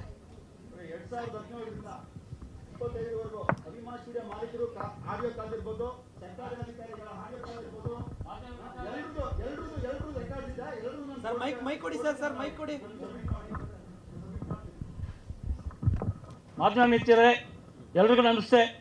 ಏನು ಇವತ್ತು ವೇದಿಕೆ ಮೇಲೆ ನಿರ್ಮಾಪಕ ಕೆ ಮಂಜುವರು ಅನೇಕ ಸಂಘಟನೆಗಳು ಕೂತಿದ್ದಾರೆ. ನಾನು ಒಬ್ಬ ಅಪುಟ ಹಳೆ ಅಭಿಮಾನಿ. ನನ್ನ ವಿಷಯ ಕೇಳಬೇಕಾದ್ರೆ ಒಂದು 10 ವರ್ಷ ಬೇಕು ನನ್ನ ಸ್ಟೋರಿ ಕೇಳಬೇಕಾದ್ರೆ. ವಿಷ್ಣುಗೋಸ್ಕರ ಪ್ರಾಣ ಕೊಟ್ಟಿದ್ದೀನಿ. ಪ್ರಸನ್ನವ್ರಿಗೆ ಗೊತ್ತು, ನಾವು ಸಂಘ ಮಾಡಿ ವಿಷ್ಣು ಸನ್ನಿಧಿ ಸಂಘರ್ಷ ಶೂಟಿಂಗ್ ನಡಿಬೇಕಾದ್ರೆ ದಮ್ನೂರಲ್ಲಿ ಸುನೀಲ್ ಕುಮಾರ್ ದೇಸಾಯಿ ಮನೆಗೆ ಹೋಗೋಣ. ಆ ವಿಷ್ಣು ಸನ್ನಿಧಿ ಕಟ್ಟಿದ್ದು ನಾನೇ. ವಿಷ್ಣು ಸರ್ನ ಒಂದು 10 ನಿಮಿಷ ಮಾತಾಡಬೇಕಾದ್ರೆ ಅವ್ರು ಏನು ಮಾತಾಡಿಲ್ಲ, ಕಾಲು ಹಿಡ್ಕೊಂಡೆ. ಆಯಿತು, ಒಂದು ತಿಂಗಳು ನಿಮ್ಮ ಮನೆಗೆ ಬಂದು ನಿಮ್ಮ ಕಾರ್ಡ್ ಬರುತ್ತೆ. ಅವತ್ತು ದಿನೇಶ್ ಗುಂಡೂರು ಅವ್ರ ತಂದೆ ಗುಂಡೂರವರು ಉದ್ಘಾಟನೆ ಮಾಡಿದ್ರು. ಅನೇಕ ನಮ್ಮ ನಿರ್ಮಾಪಕರು ಇದ್ದರು. ನಾನು ಸಣ್ಣ ಹುಡುಗ. ಇವತ್ತು ಏನಾಗಿದೆ ಅಂದರೆ ಕೆಳಗೆ ಹೆಸರು ಓಡ್ತಾ ಇದೆ. ದಯವಿಟ್ಟು ಆ ಹೆಸರನ್ನು ತೆಗೆದಾಕಬೇಕಾಗುತ್ತೆ. ಒಂದು ನಿರ್ಮಾಪಕ ಮಂಜಣ್ಣ ಇರಲಿ, ಯಾರು ಬೇಡ, ಶ್ರೀನಿವಾಸ ಅವರು ಬೇಡ, ರಾಜೇಗೌಡರು ಬೇಡ, ಯಾರು ಬೇಡ. ಇವತ್ತೇನು ಎಲ್ಲ ಕಡೆ ಶಿಫ್ಟ್ ಮಾಡ್ತಾ ಇದ್ದಾರೆ, ಅಭಿಮಾನಿ ಸ್ಟುಡಿಯೋಲ್ಲೇ ಆಗಬೇಕು. ಏನು ಅವತ್ತು 2 ಎಕರೆ ಏನು ಕೊಟ್ಟಿದ್ದು ಕೋರ್ಟಲ್ಲಿದೆ. ಅವತ್ತು ಏನೇ ಸುದೀಪ್ ಸರ್ ಇದ್ರೇನು ಅವ್ರಿಗೊಂದು ಗೌರವ ಇದೆ ನಮಗೆ. ಅದೇ ಜಾಗನ ಪರ್ಚೇಸ್ ಮಾಡಲಿ, ಅದೇ ಜಾಗದಲ್ಲಿ ನಿರ್ಮಿಸಬೇಕು. ಇವತ್ತು ಅಂತ್ಯಕ್ರಿಯೆ ಆಗಿದ್ದು ಅದೇ ಜಾಗದಲ್ಲಿ ಎಲ್ಲ ಕಾಮೆಂಟ್ಸ್ ಹಾಕಿದರು. ಸಾವಿರಾರು ಕಾಮೆಂಟ್ಸ್ ಹಾಕಿದ್ರು. ಇವತ್ತು ಆ ಜಾಗದಲ್ಲಿ ತೆಗೆದು ಮೈಸೂರಿಗೆ ಹೋಗ್ಬಿಟ್ರು ಅಂತ ಹೇಳಿದ್ರು. ಇವತ್ತೆಲ್ಲ ಒಂದು 3 ಕಿಲೋಮೀಟರ್ ದೂರ ಆದರೆ ಅದು ಅಂತ್ಯಕ್ರಿಯೆ ಅಲ್ವಾ? ಅದು ಬೇರೆ ಕಡೆ ಪ್ರಶ್ನೆ ಬರಲ್ವಾ? ನಾವು ಏನೇ ಇದ್ರೆ ನಾವು ವಿರೋಧಿಸ್ತೀರಿ. ಎಲ್ಲೇ ಬೇರೆ ಕಡೆ ಆಗಬಾರ್ದು, ಅಭಿಮಾನಿ ಸ್ಟುಡಿಯೋಲ್ಲೇ ಆಗಬೇಕು. ನಾವು ದೊಡ್ಡ ಹೋರಾಟ ಮಾಡ್ತೀನಿ. ಕರ್ನಾಟಕ ವಿಷ್ಣು ಸೇನೆ ರಾಜ್ಯಾಧ್ಯಕ್ಷ ಅಂತ ಮಾಡ್ಕೊಂಡಿದ್ದೀನಿ. ನಾನು ವಿಷ್ಣು ಸೇನೆ ಫಸ್ಟ್ ಮಾಡಿ ಲೆಟರ್ಡೆಲ್ಲ ತಗೊಂಬಂದಿದ್ದು ನಾನು ಕೂಡ. ಬೇಡ, ಅದು ಯಾರೋ ಒಬ್ರು ಡಾಕ್ಟರ್ ಅಂತ ಸೇರಿಸ್ಕೊಂಡ್ಬಿಟ್ರು. ನಮ್ಮ ಮಂಜಣ್ಣವ್ರು ಕೆಟ್ಟ ಹೆಸರು ಬರೋದು ಬೇಡ. ಪ್ರಸನ್ನವರು ಅವರೆಲ್ಲ ನಾವು ಮೂಲ ಸೇರಿ ಮಾಡಿದ್ದವ್ರು ನಾವು. ಅದು ಅಭಿಮಾನಿ ಸ್ಟುಡಿಯೋಲ್ಲೇ ಆಗಬೇಕು. ಇವ್ರ ಅಧ್ಯಕ್ಷತೆಯಲ್ಲಿ ನಡಿಬೇಕು. ಯಾರೋ ಮಂಜಣ್ಣ ಅಧ್ಯಕ್ಷತೆಯಲ್ಲಿ ನಡಿಬೇಕು. ನಾವು ಯಾರಿಗೂ ಅವಕಾಶ ಮಾಡಿಕೊಡಲ್ಲ. ನಾನು ಎಲ್ಲದಕ್ಕೂ ಸಿದ್ಧ ಇದ್ದೀನಿ, ಎಲ್ಲದಕ್ಕೂ ಸಿದ್ಧವಾಗೇ ಬಂದಿದ್ದೀನಿ. ನನಗೂ ಬೇಕಾದಷ್ಟು ಇಡೀ ಅರ್ಧ ಬೆಂಗಳೂರು ನಮ್ಮ ಸಂಬಂಧಿಕರು ಇರೋದು. ಪಾರ್ವತಿಪುರ, ಕಣಕನಪಾಳ್ಯ, JP ನಗರ, JP ಎಲ್ಲ ಕಡೆ ಇದ್ದಾರೆ. ನಮಗೂ ಹುಡುಗರಿದ್ದಾರೆ. ನಾವು ಅದಕ್ಕೆ ಫೈಟ್ ಮಾಡೋಕ್ಕೆ ಶಕ್ತಿ ಕೊಟ್ಟಿದ್ದಾನೆ. ಇವತ್ತೇನಾದರೂ ಅದು ನಡಿಬೇಕಾದ್ರೆ ಯಾರ ಹೆಸರು ಅಲ್ಲಿ ಪ್ರಸ್ತಾಪ ಮಾಡಬಾರ್ದು. ಶ್ರೀನಿವಾಸ ಹೆಸರಾಗಲಿ, ರಾಜೇಗೌಡನಾಗಲಿ, ಚಂದ್ರು ಹೆಸರಾಗಲಿ, ಒಂದು ನಿರ್ಮಾಪಕರು ಅವ್ರ ಜೊತೆಲಿದ್ದವರು ಕಷ್ಟ ಸುಖ. ನಾನು ಅವ್ರನ್ನ 30 ವರ್ಷಗಳಿಂದ ನೋಡ್ಕೊಂಬಂದಿದ್ದೀನಿ. ಯಾವತ್ತೂ ಅವ್ರ ಮನೆ ಹತ್ರ ಹೋಗಿ ಮಾತಾಡಿಲ್ಲ. ಯಾಕಂದರೆ ನಾವು ಆ ರೀತಿ ಹೋಗಿ ಡಿಸ್ಟರ್ಬ್ ಮಾಡೋರಲ್ಲ. ಇವತ್ತು ಸಿಕ್ಕದ ಅವಕಾಶ ಅಂತ ಬಂದಿದ್ದೀನಿ. ದಯವಿಟ್ಟು ಯಾರ ಹೆಸರು ಪ್ರಸ್ತಾಪ ಮಾಡ್ಬೋದು. ಸುದೀಪ್ ಸಾರು ಎಲ್ಲ ಅಭಿಮಾನಿಗಳು ನಿಮ್ಮನ್ನು ಪಿಕ್ಚರ್ ನೋಡಿದ್ದೀರಿ. ಎಲ್ಲ ಅಭಿಮಾನಿ ನಿಮ್ಗೆ ಬೇಕು. ಯಾರೋ ಇಬ್ಬರಿಗೋಸ್ಕರ ನೀವು ಅವ್ರಿಗೋಸ್ಕರ ಮಾತಾಡಿ ಸ್ಟೇಟ್ಮೆಂಟ್ ಕೊಡೋದು ಸರಿ ಕಾಣಲ್ಲ. ಸುದೀಪ್ ಸರ್, ನೀವು ಎಲ್ಲರೂ ಪರವಾಗಿ ಮಾತಾಡಬೇಕು. ಸಾವಿರಾರು ಅಭಿಮಾನಿ ಕರೆಸಿ ನೀವು ಅವ್ರ ಅಭಿಪ್ರಾಯ ಕೇಳಬೇಕು. ನಾನು ಶ್ರೀನಿವಾಸ್ ಬಗ್ಗೆ ಕೋಪ ಇಲ್ಲ. ರಾಜೇಗೌಡರ ಜೊತೆ ಎಲ್ಲ ಕೆಲಸ ಮಾಡಿದ್ದೀನಿ. ಸುದೀಪ್ ಸರ್ ಅವರು ಸಾವಿರಾರು ಲಕ್ಷಾಂತರ ಅಭಿಮಾನಿಗಳಿದ್ದಾರೆ. ಕರೆಸಿ ಒಂದು ಅಭಿಪ್ರಾಯ ಕೇಳಿ, ನಾವು ಏನು ಮಾಡೋಣ ಮುಂದೆ ಅಂತ. ಯಾರೋ ಇಬ್ಬರು ಮಾತು ಕೇಳ್ಕೊಂಡು ಎಲ್ಲ ಮನಸ್ಸು ನೋವಾಗುತ್ತೆ. ನೋಡಿ, ಎಷ್ಟೋ ಅಭಿಮಾನಿಗಳು ಅವತ್ತು ಅಭಿಮಾನಿ ಸುಡಿ ದಬ್ದಾಗ ಪಾಪ ದೀಪ 50 ಜನ ಅಭಿಮಾನಿಗಳು ಮಳೆಯಲ್ಲಿ ನಂದು ಕಣ್ಣಲ್ಲಿ ನೀರು ಹಾಕ್ಕೊಂಡು ಬಂದರು. ಅದನ್ನು ಯಾರಿಗೂ ನೋವು ಕೊಡೋ ಅಂತ ಮಾತಾಡಬೇಡಿ ಸರ್. ದಯವಿಟ್ಟು ಎಲ್ಲ ಅಭಿಮಾನಿಗಳ ಅಭಿಪ್ರಾಯ ಕೇಳಿ ಒಂದಿನ ಕರೆಸಿ ಯಾರ್ಯಾರ ಅಭಿಪ್ರಾಯಗಳು ಏನೇನು ಮನಸ್ಸಲ್ಲಿದೆ ಕೇಳಿಬಿಟ್ಟು ಮುಂದುವರಿಯಿರಿ ಸರ್ ಅಂತ ಹೇಳ್ತಾ, ಕರ್ನಾಟಕ ವಿಷ್ಣು ಸೇನೆ ರಾಜ್ಯ ವಿಷ್ಣುಚಂದ್ರ ಅವರು ವಿಷ್ಣು ಸರ್ ಜೊತೆಲಿ ಸುಮಾರು 45 ವರ್ಷದ ನಾನು ಇದ್ದು ಕೆಲಸ ಮಾಡಿದ್ದೀನಿ ಸರ್. ಬೇಕಾದರೆ ಎಲ್ಲಾದರೂ ಬೇಕಾದ್ರೆ ಪ್ರಸನ್ನ ಅವ್ರು ಕೇಳಿ, ಭಾರತೀಯ ಅಂಬರ್ ಕೇಳಿ ಹೇಳ್ತಾರೆ. ಜೈ ಕರ್ನಾಟಕ. ನಮ್ಮ ಮಂಜಣ್ಣ ಅವ್ರು ಹೇಳ್ತಾರೆ ಇನ್ನು ಮುಂದೆ. ದಯವಿಟ್ಟು ಬೇಜಾರು ಮಾಡ್ಕೊಡಿ. ಆಕ್ರೋಶ ಮಾತ್ರ ನೋವಿದೆ. ದಯವಿಟ್ಟು ಅವ್ರ ನೋವು ನಾನು ನಿಜವಲ್ಲೂ ಅರ್ಥ ಮಾಡ್ಕೋಬೇಕು. ದಯವಿಟ್ಟು ಇದಕ್ಕೆ ನಾನು ಅಧ್ಯಕ್ಷನ, ನಾನೊಬ್ಬ ಅಭಿಮಾನಿ ಅಷ್ಟೇ. ಇದಕ್ಕೆ ಒಂದು ಅಂತಿಮ ತೀರ್ಮಾನ ಮಾಡ್ತೀವಿ. ಸಂಪೂರ್ಣ ಸಹಕಾರ ನಮ್ಮ ಅಭಿಮಾನಿಗಳು ಪ್ರೀತಿ ವಿಶ್ವಾಸದಲ್ಲಿ ಯಾರು ಹೇಳ್ತಿದ್ರು ಕಾನೂನು ಚೌಕಟ್ಟು ಓಡಾಡೋಣ. ಇದಾಗುತ್ತೆ ಅಂತೇಳಿ ಹೇಳಕ್ಕೆ ಮನವಿ ಮಾಡ್ತೀನಿ. ಥ್ಯಾಂಕ್ ಯು, ಧನ್ಯವಾದಗಳು. ವರ್ಷದಿಂದ ನನಗೆ ಯಾವುದಾದ್ರೂ ಫೋಟೋ ಒಂದು ಮೀಡಿಯಲ್ಲಿ ನೋಡಿದ್ದೀರಾ ನೀವು? ಯಾರೂ ನೋಡಿಲ್ಲ. ನನ್ನನ್ನು ಕುತ್ಕೊಂಡಿರೋದಾಗಲಿ ಪ್ರೆಸ್ ಮೀಟ್ ಮಾಡೋದಾಗಲಿ ಒಂದು ಇದರಲ್ಲಿ ನೋಡಿಲ್ಲ. ಮಂಜು ಸರ್ ಅವರು ಇವತ್ತು ಬಂದರು. ಇವತ್ತು ಆವೇಶದಿಂದ ಎಲ್ಲರೂ ಮಾತಾಡ್ತಾ ಇದ್ದಾರೆ. ಅದಕ್ಕೆ ಖರ್ಚು ಮಾಡ್ತಾ ಇರೋದು ಯಾರು ಅಂತ ಗೊತ್ತಾ ನಿಮಗೆ? ಹೋರಾಟ ಮಾಡ್ತಾ ಇರೋದು. ಇವತ್ತು ಪತ್ರಗಳು ಒಂದೊಂದು ಪೇಪರ್ ನಮ್ಮ ಹತ್ರ ದಾಖಲಾತಿ ಇದೆ. ಅಭಿಮಾನಿಗಳು ಇವಾಗ ಬನ್ನಿರಿ, ಕೇಳ್ರಿ ನಮ್ಮನ್ನು, ನೋವೇನಾಗ್ತಾ ಇದೆ ಅಂತ. ಯಾರಿಗೂ ಗೊತ್ತಿಲ್ಲ. ರಾಜೇಗೌಡರು ಅವತ್ತು ಇದು ಮಾಡಿದ್ರು. ಅವತ್ತು ಸ್ಟೇಷನ್ಗೆ ಹೇಳ್ಕೊಂಡು ಲಾಕ್ ಮಾಡಿದ್ದಾರೆ. ಇವತ್ತವರೆಗೂ ತಟ್ಟಿದೆ ನಮಗೆ. ವಿಷ್ಣು ಸೇನಾ ಸಂಘಟನೆ, ವಿಶ್ವ ಪುಣ್ಯಭೂಮಿ ಟ್ರಸ್ಟು ನಮ್ದು ಅಕೌಂಟ್ ತೆಗೆದು ನೋಡಿ. ₹1 ಕಲೆಕ್ಷನ್ ಇದೆಯಾ? ನಾವು ಇಲ್ಲಿ ಮಾಡಿದ್ದೀರಾ? 16 ಜಿಲ್ಲೆಯಲ್ಲಿ ಇದ್ದೀರಿ ನಾವು. ನೋಡಿದ್ದೀರಾ? ಮಾತಾಡ್ತಾರೆ ಅಭಿಮಾನಿಗಳು, ಎಲ್ಲ ಮಾತಾಡ್ತಾರೆ 3 ಬಾಗ್ಲು ಅಂತ. ಇವತ್ತು ಹೇಳ್ರಿ ಸ್ವಾಮಿ, ಪೇಪರ್ ಇದೆ, ಮೀಡಿಯಾ ಅವ್ರು ಬಂದು ತೊಗೊಳ್ರಿ ಪೇಪರ್ಗಳು. ಎಲ್ಲೆಲ್ಲಿ ಸಬ್ಮಿಟ್ ಮಾಡಿದ್ದೀರಿ, ನಮ್ಮ ಹೆಸರಿದೆ. ಇವತ್ತು ಕೆ ಮಂಜು ಸರ್ ಅವರು ಬಂದಿದ್ದಾರೆ. ಇವತ್ತು ನಮಗೆ ಒಂದು ಶಕ್ತಿ ಬಂದಿದೆ. ಸರ್ ಬಂದು ಕುತ್ಕೊಂಡು ನಮ್ಮ ಹತ್ರ ಮಾತಾಡಿದಾಗ ಇವತ್ತು ಭಿಕ್ಷೆಯ ಮೇಲೆ ಇವತ್ತೇ ಫಸ್ಟ್ ನಾನು ಮಾತಾಡ್ತಾ ಇರೋದು 16 ವರ್ಷದಲ್ಲಿ. ಆವೇಶ ನಮಗೂ ಇದೆ. ಎರಡು ಬಾಗ್ಲು ಅವ್ರು ಸೈಟ್ ತೊಗೊಂಡಿದ್ದಾರೆ ಅಂತಾರೆ ನಮ್ಮ ಅಧ್ಯಕ್ಷರು. ಏನು ಮಾತುಗಳಿವು? ಈ ಮೊನ್ನೆ ಡಿ ಸಿ ಹತ್ರ ಕೊಟ್ಟಿದ್ದೀರಿ. ಎಲ್ಲಿ ಸೈಟ್ ತೊಗೋಬೇಕು ಸ್ವಾಮಿ? ಅಭಿಮಾನ್ ಟ್ರಸ್ಟಲ್ಲಿ ಇದ್ರಲ್ಲ, ನಮ್ಮ ಸ್ವಂತ ನಮ್ಮ ಗುರುಗಳಿಗೆ ಇಲ್ಲ. ಹೇಳಿ, ನಾನು ಮಾತು ಮುಗಿಸ್ತಾ ಇದ್ದೀನಿ ಸರ್. ದಯವಿಟ್ಟು ಪ್ರತಿಯೊಬ್ಬರು ಮಾತಾಡಬೇಡ. ಸಾರು ವಿಷಯದಲ್ಲಿ ದಯವಿಟ್ಟು ತುಂಬ ಮೋಸ ಆಗಿದೆ. ಯಾರು ನೋವು ಮಾಡ್ಕೋಬೇಡಿ ಇರಲಿ. ಯಾಕೆಂದರೆ ನಾವು ಯಾವ ಜನ್ಮದ ಋಣ ಮಾಡಿದ್ದೋ ಅವ್ರ ಮನೆಲ್ಲ ತಿದ್ದಿದ್ದೀವಿ.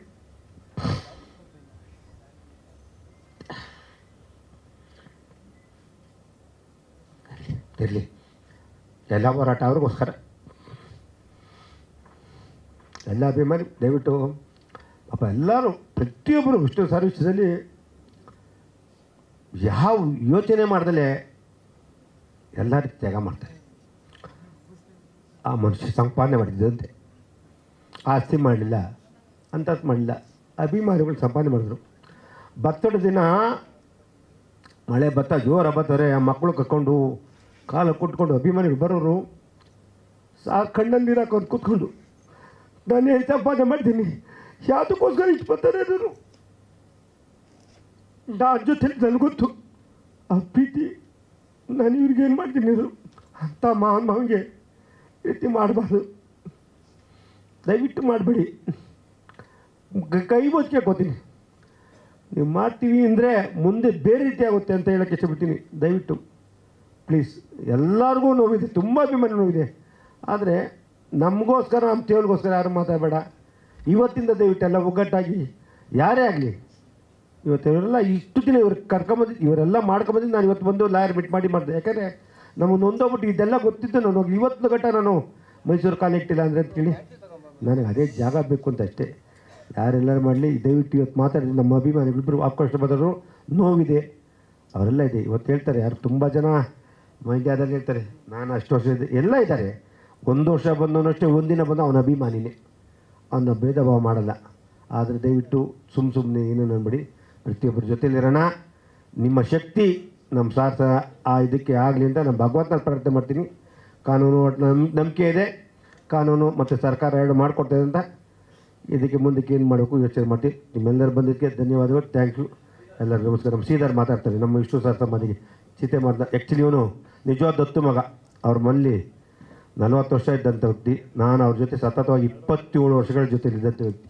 ಅಭಿಮಾನಿಯಾಗಿ ತುಂಬ ವರ್ಷ ಇದ್ದೆ. ನಾವ್ರ ಜೊತೆ ಒಡನಾಟದಲ್ಲಿ 27 ವರ್ಷ ಇದ್ದಂಥ ವ್ಯಕ್ತಿ ನಮ್ಮ ಶ್ರೀಧರ್ ಮಾತಾಡ್ತಾನೆ. ಎಲ್ಲ ಮಾಧ್ಯಮದ ಮಿತ್ರರಿಗೆ ನನ್ನ ಅನಂತ ನಮಸ್ಕಾರ.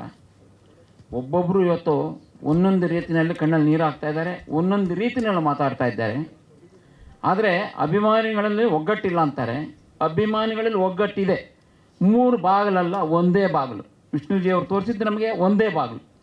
3 ಬಾಗಿಲು ಆಗಲಿಕ್ಕೆ ಯಾವತ್ತೂ ಚಾನ್ಸ್ ಇರೋದಿಲ್ಲ. ಅದನ್ನು ನಾವುಗಳು ಮಾಡ್ಕೊಂಡಿದ್ದೀವಿ ಅಷ್ಟೇ. ನಾವುಗಳು ಮಾಡ್ಕೊಂಡಂಥದ್ದು 3 ಬಾಗಿಲು. ಆ 3 ಬಾಗಿಲು ಇನ್ನು ಕೆಲವೇ ದಿನಗಳಲ್ಲಿ ಒಂದಾಗ್ತದೆ. ಅದನ್ನು ನಾವು ಒಂದು ಮಾಡಲಿಕ್ಕೋಸ್ಕರ ಬಹಳ ಪ್ರಯತ್ನ ಪಡ್ತಾ ಇದ್ದೀನಿ. ನಾನು ದಿನನಿತ್ಯವಾಗಲೂ ಕೂಡ ಎಲ್ಲ ಅಭಿಮಾನಿಗಳು ಕೇಳ್ಕೊತಾ ಇದ್ದೀನಿ, ಬನ್ನಿ ಎಲ್ಲರೂ ಒಗ್ಗಟ್ಟಿನಿಂದ ಹೋಗೋಣ, ಒಗ್ಗಟ್ಟಿನಿಂದ ಕೆಲಸವನ್ನು ಮಾಡೋಣ ಅಂತ ನಾನು ದಿನವಾಗಲೂ ಮನವಿ ಮಾಡಿಕೊಡ್ತಾ ಇದ್ದೀನಿ. ಈ ಹೋರಾಟಗಳ ಬಗ್ಗೆ ನಾನು ಹೇಳ್ತೀನಿ. ಈ ಅಭಿಮಾನಿಗಳ ಗೊಂದಗಳು ಯಾವಾಗ ಸ್ಟಾರ್ಟ್ ಆಯಿತೋ, ಮೈಸೂರಿಗೆ ಸ್ಥಳಾಂತರ ಅನ್ನುವ ಒಂದು ಮಾತು ಯಾವಾಗ ಬಂತೋ ಅವತ್ತಿನಿಂದ ನಾನಾಗಿರ್ಬೋದು, ರಾಜುಗೌಡರಾಗಿರ್ಬೋದು, ಕೆ ಮಂಜುವರಾಗಿರ್ಬೋದು, ನಮ್ಮ ಲಾಯರ್ ಸರ್ ಆಗಿರ್ಬೋದು, ಹಾಗೂ ನಮ್ಮ ಸಂಘಟನೆಯವರಾಗಿರ್ಬೋದು, ನಮ್ಮ ವಿಷ್ಣು ಪುಣ್ಯಭೂಮಿ ಟ್ರಸ್ಟಿನ ವತಿಯಿಂದ ನಿರಂತರವಾದ ಒಂದು ಕಾನೂನಿನ ಹೋರಾಟವನ್ನು ಮಾಡ್ಕೊಂಡು ಬಂದ್ವಿ. ಕಾನೂನಿನ ಹೋರಾಟವೂ ಅಲ್ಲದೆ ಉಪವಾಸ ಸತ್ಯಾಗ್ರಹವನ್ನು ಮಾಡಿದ್ವಿ. ಕೆಲವೊಂದು ಎಲ್ಲ ಜಿಲ್ಲೆಗಳಿಗೂ ಹೋರಾಟವನ್ನು ಮಾಡಿದ್ವಿ. ಹೋಗಿ ಮಠಗಳ ಮಾನ್ಯಗಳಿಗೆ ಹೋಗಿ ಹೋರಾಟವನ್ನು ಮಾಡಿದ್ವಿ. ಸ್ವಾಮೀಜಿಗಳ ಆಶೀರ್ವಾದವನ್ನು ಪಡೆದ್ವಿ. ಸ್ವಾಮೀಜಿಗಳನ್ನು ಸಪೋರ್ಟ್ ತೊಗೊಂಡ್ವಿ. ಸ್ವಾಮೀಜಿಗಳು ಎಲ್ಲರೂ ಅಂತ ಹೇಳ್ತಾ ಇದ್ರು, ಆ ಪುಣ್ಯ ಮಾಡಿರ್ತ ಅಂತ್ಯ ಸಂಸ್ಕಾರವನ್ನು ಮಾಡಿರ್ತದಲ್ಲ ಆ ಜಾಗದಲ್ಲೇ ಆಗಬೇಕು, ನಿಮಗೆ ನಾವು ಸಂಪೂರ್ಣವಾದಂಥ ಬೆಂಬಲವನ್ನು ಕೊಡ್ತೀನಿ ಅಂತ ಕೂಡ ಹೇಳಿದರು ನಮಗೆ. ಕರ್ನಾಟಕದಾದ್ಯಂತ ಎಲ್ಲರೂ ಹೇಳಿದ್ದಾರೆ ನಮಗೆ. ಆದರೆ ಸರ್ಕಾರ ನಮಗೆ ಮೋಸ ಮಾಡಿಬಿಡ್ತು. ಪ್ರತಿಯೊಂದು ವಿಧದಲ್ಲಿಯೂ ಸಹ ವಿಷ್ಣುಜಿಯವರನ್ನು ಯಾವುದೇ ರೀತಿಯಲ್ಲಿ ಒಂದು ಮೇಲೆ ಬೆಳಲಿಕ್ಕೆ ಬಿಡಲಿಲ್ಲ. ಎಲ್ಲ ರೀತಿಯಲ್ಲೂ ಬಿಡಲಿಲ್ಲ, ಸರ್ಕಾರ ಕೂಡ ತುಳಿತಾ ಇದೆ. ಹಾಗೆ ಮೈಸೂರು ಸ್ಥಳಾಂತರ ಅಂತೆ, ಓಕೆ, ಮೈಸೂರು ಸ್ಥಳಾಂತರ ಮಾಡಿಕೊಡ್ಲಿ, ನಮಗೇನೋ ಅಭ್ಯಂತರ ಇಲ್ಲ. ಮೈಸೂರಿನಲ್ಲಿ ಆಯಿತು, ಭಾಳ ವಿಜೃಂಭಣೆಯಿಂದ ಮಾಡಿದ್ರು, ಓಕೆ. ಅದಕ್ಕೆ ಹೋರಾಟವನ್ನು ಮಾಡಿದವರು ರಾಜುಗೌಡರು. ಅಲ್ಲೂ ಕೂಡ ಆಗಲಿಲ್ಲ. ಸ್ವತಃ ರೈತರು, ಇದಕ್ಕೆ ನಾನು ಹೋಗಿದ್ದೆ ಅಲ್ಲಿಗೆ, ರೈತರ ಮನೆಗಳಿಗೆ ಹೋಗಿ ಅವ್ರ ಕಾಲಿಡಿದು ನಾನು ಕೇಳ್ಕೊಂಡಿದ್ದೀವಿ ನಾವು, ಈ ಯಾವುದೇ ಕಾರಣಕ್ಕೂ ಇದು ಮಾಡಬೇಡಿ ಅನ್ನೋದಕ್ಕೂ ನಾನು ಕೂಡ ಹೋಗಿ ಮಾಡಿದ್ವಿ. ಅಲ್ಲಿ ಉಪವಾಸ ತೆಗೆದುಕೊಂಡು ಕೂಡ ರಾಜುಗೌಡರು ಅಲ್ಲಿ. ನಂತರ ದಿನಗಳಲ್ಲಿ ಅದನ್ನು ಡಿ ಸಿ ಅನ್ನು ಮೀಟ್ ಮಾಡ್ತಾರೆ, ಅಲ್ಲಿ ಇದಾಯಿತು. ಇವತ್ತು ಸರ್ಕಾರಿಯ ಇದಕ್ಕೆ ಸಂಬಂಧಪಟ್ಟಂಥ ಇಲಾಖೆಗಳು ಯಾವುದಾವುದು ಇದೆ ಅದು ರಾಜುಗೌಡರು ದಿನ ಬೆಳಗಾದ ಅಲ್ಲಿ ಇರ್ತಾರೆ. ಎಲ್ಲ ಇಲಾಖೆಗಳಲ್ಲೂ ಸಹ ದಾಖಲಾತಿಗಳಿದೆ. ಅದನ್ನು ಅಭಿಮಾನಿಗಳು ಅರ್ಥ ಮಾಡ್ಕೋಬೇಕು, ಅಭಿಮಾನಿಗಳು ಸಪೋರ್ಟ್ ಮಾಡಬೇಕು ನಮ್ಮ ಜೊತೆ ನಿಂತು. ಯಾಕೆ ಮಾಡ್ತಾ ಇಲ್ಲ ನೀವು? ನಿಮ್ಮದೇ ಆದಂಥ ಒಂದು ಸಂಘ ಸಂಸ್ಥೆಗಳಿದೆ, ಅದು ಮಾಡ್ಕೊಳ್ಳಿ, ಅಲ್ಲಿ ಮಾಡಿ ಬೇಡ ಅಂತ ಹೇಳಿದಿಲ್ಲ. ಈ ಒಂದು ವಿಷ್ಣುಜಿಯವರ ಒಂದು ಸ್ಮಾರಕ ಅಂತ ಬಂದಾಗ ಎಲ್ಲರೂ ಒಗ್ಗಟ್ಟಿನಿಂದ ಹೋರಾಡೋ ಒಂದು ಕೆಲಸವನ್ನು ನಾವು ಮಾಡೋಣ. ಯಾಕೆ ನೀವು ಬರ್ತಾ ಇಲ್ಲ? ಬನ್ನಿ, ಎಲ್ಲರೂ ಒಗ್ಗಟ್ಟಿನಿಂದ ಮಾಡೋಣ. ನಂದು ಬೇರೆ ನಿಂದು ಬೇರೆ ಅಂತ ಮಾಡ್ಕೊಂಡು ಹೋಗೋದು ಬೇಡ. ಯಾಕೆಂದರೆ ಸಂಪೂರ್ಣವಾದ ಒಂದು ದಾಖಲಾತಿಗಳನ್ನ ಇವತ್ತು ರಾಜಗೌಡರು ಇಟ್ಕೊಂಡಿದ್ದಾರೆ. ನಿರಂತರವಾಗಿ ನಾವು ಕಾನೂನು ಪ್ರಕಾರ ಏನು ಮಾಡಬೇಕು ಅದನ್ನು ಮಾಡ್ತಾನೇ ಇದ್ವಿ, ಹೋರಾಟವನ್ನು ಮಾಡ್ತಾನೇ ಇದ್ವಿ, ಮುಂದಿನ ದಿನಗಳು ಕೂಡ ಮಾಡ್ತೀವಿ. ಡಿ ಸಿ ಅವ್ರು ಬಂದು ಸರ್ವೆ ಮಾಡ್ತಾರೆ. ನಮ್ಮ ಮಂಜಣ್ಣ ಕೂಡ ಇದ್ದರು, ಡಿ ಸಿ ಅವ್ರ ಆವಾಸಕ್ಕೆ ಬಂದಿದ್ದರು. ಮಾರನೇ ದಿವಸ ಹೋದ್ವಿ, ಅಲ್ಲೂ ಕೂಡ ಮಂಜಣ್ಣ ಕೂಡ ನಿಂತ್ಕೊಂಡು ಸ್ವತಃ ಡಿ ಸಿ ಅವರು ಶಂಕರ್ ಅವರೇ ಬಂದು ಸರ್ವೆ ಮಾಡಿ 10 ಗುಂಟೆ ಜಾಗವನ್ನು ಇದು ಮಾಡ್ತಾರೆ. ಅವ್ರು ಹೇಳಿ ಅಷ್ಟು ಕೊಡ್ಲಿಕ್ಕೆ ಆಗಲ್ಲ ಅಂತ ಅಭಿಮಾನ್ ಸ್ಟುಡಿಯೋದ ಕಾರ್ತಿಕ್ ಅವ್ರು ಹೇಳ್ತಾರೆ, ಇಲ್ಲ ಇಷ್ಟು ಬೇಕು ನಮಗೆ ಅಂತ ಡಿ ಸಿ ಅವ್ರು ಕೇಳ್ತಾರೆ. ಕೇಳಿಬಿಟ್ಟು ಒಂದು ಸರ್ವೆ ಮಾಡಿಬಿಟ್ಟು ಅವರೇ ಪತ್ರವನ್ನು ಬರೆದು ಕೊಡ್ತಾರೆ ಡಿ ಸಿ ಆಫೀಸ್ನಲ್ಲಿ. ಮಂಜಣ್ಣ ಕೂಡ ಜೊತೆಗೆ ಇದ್ದು ನಮ್ಮ ಜೊತೆಗೆ. ನಂತರ ದಿನಗಳಲ್ಲಿ ಮಂಜಣ್ಣ ಪಾಪ ಅವರು ಕೆಲಸಗಳ ನಂತರ ದೂರ ಆದರು.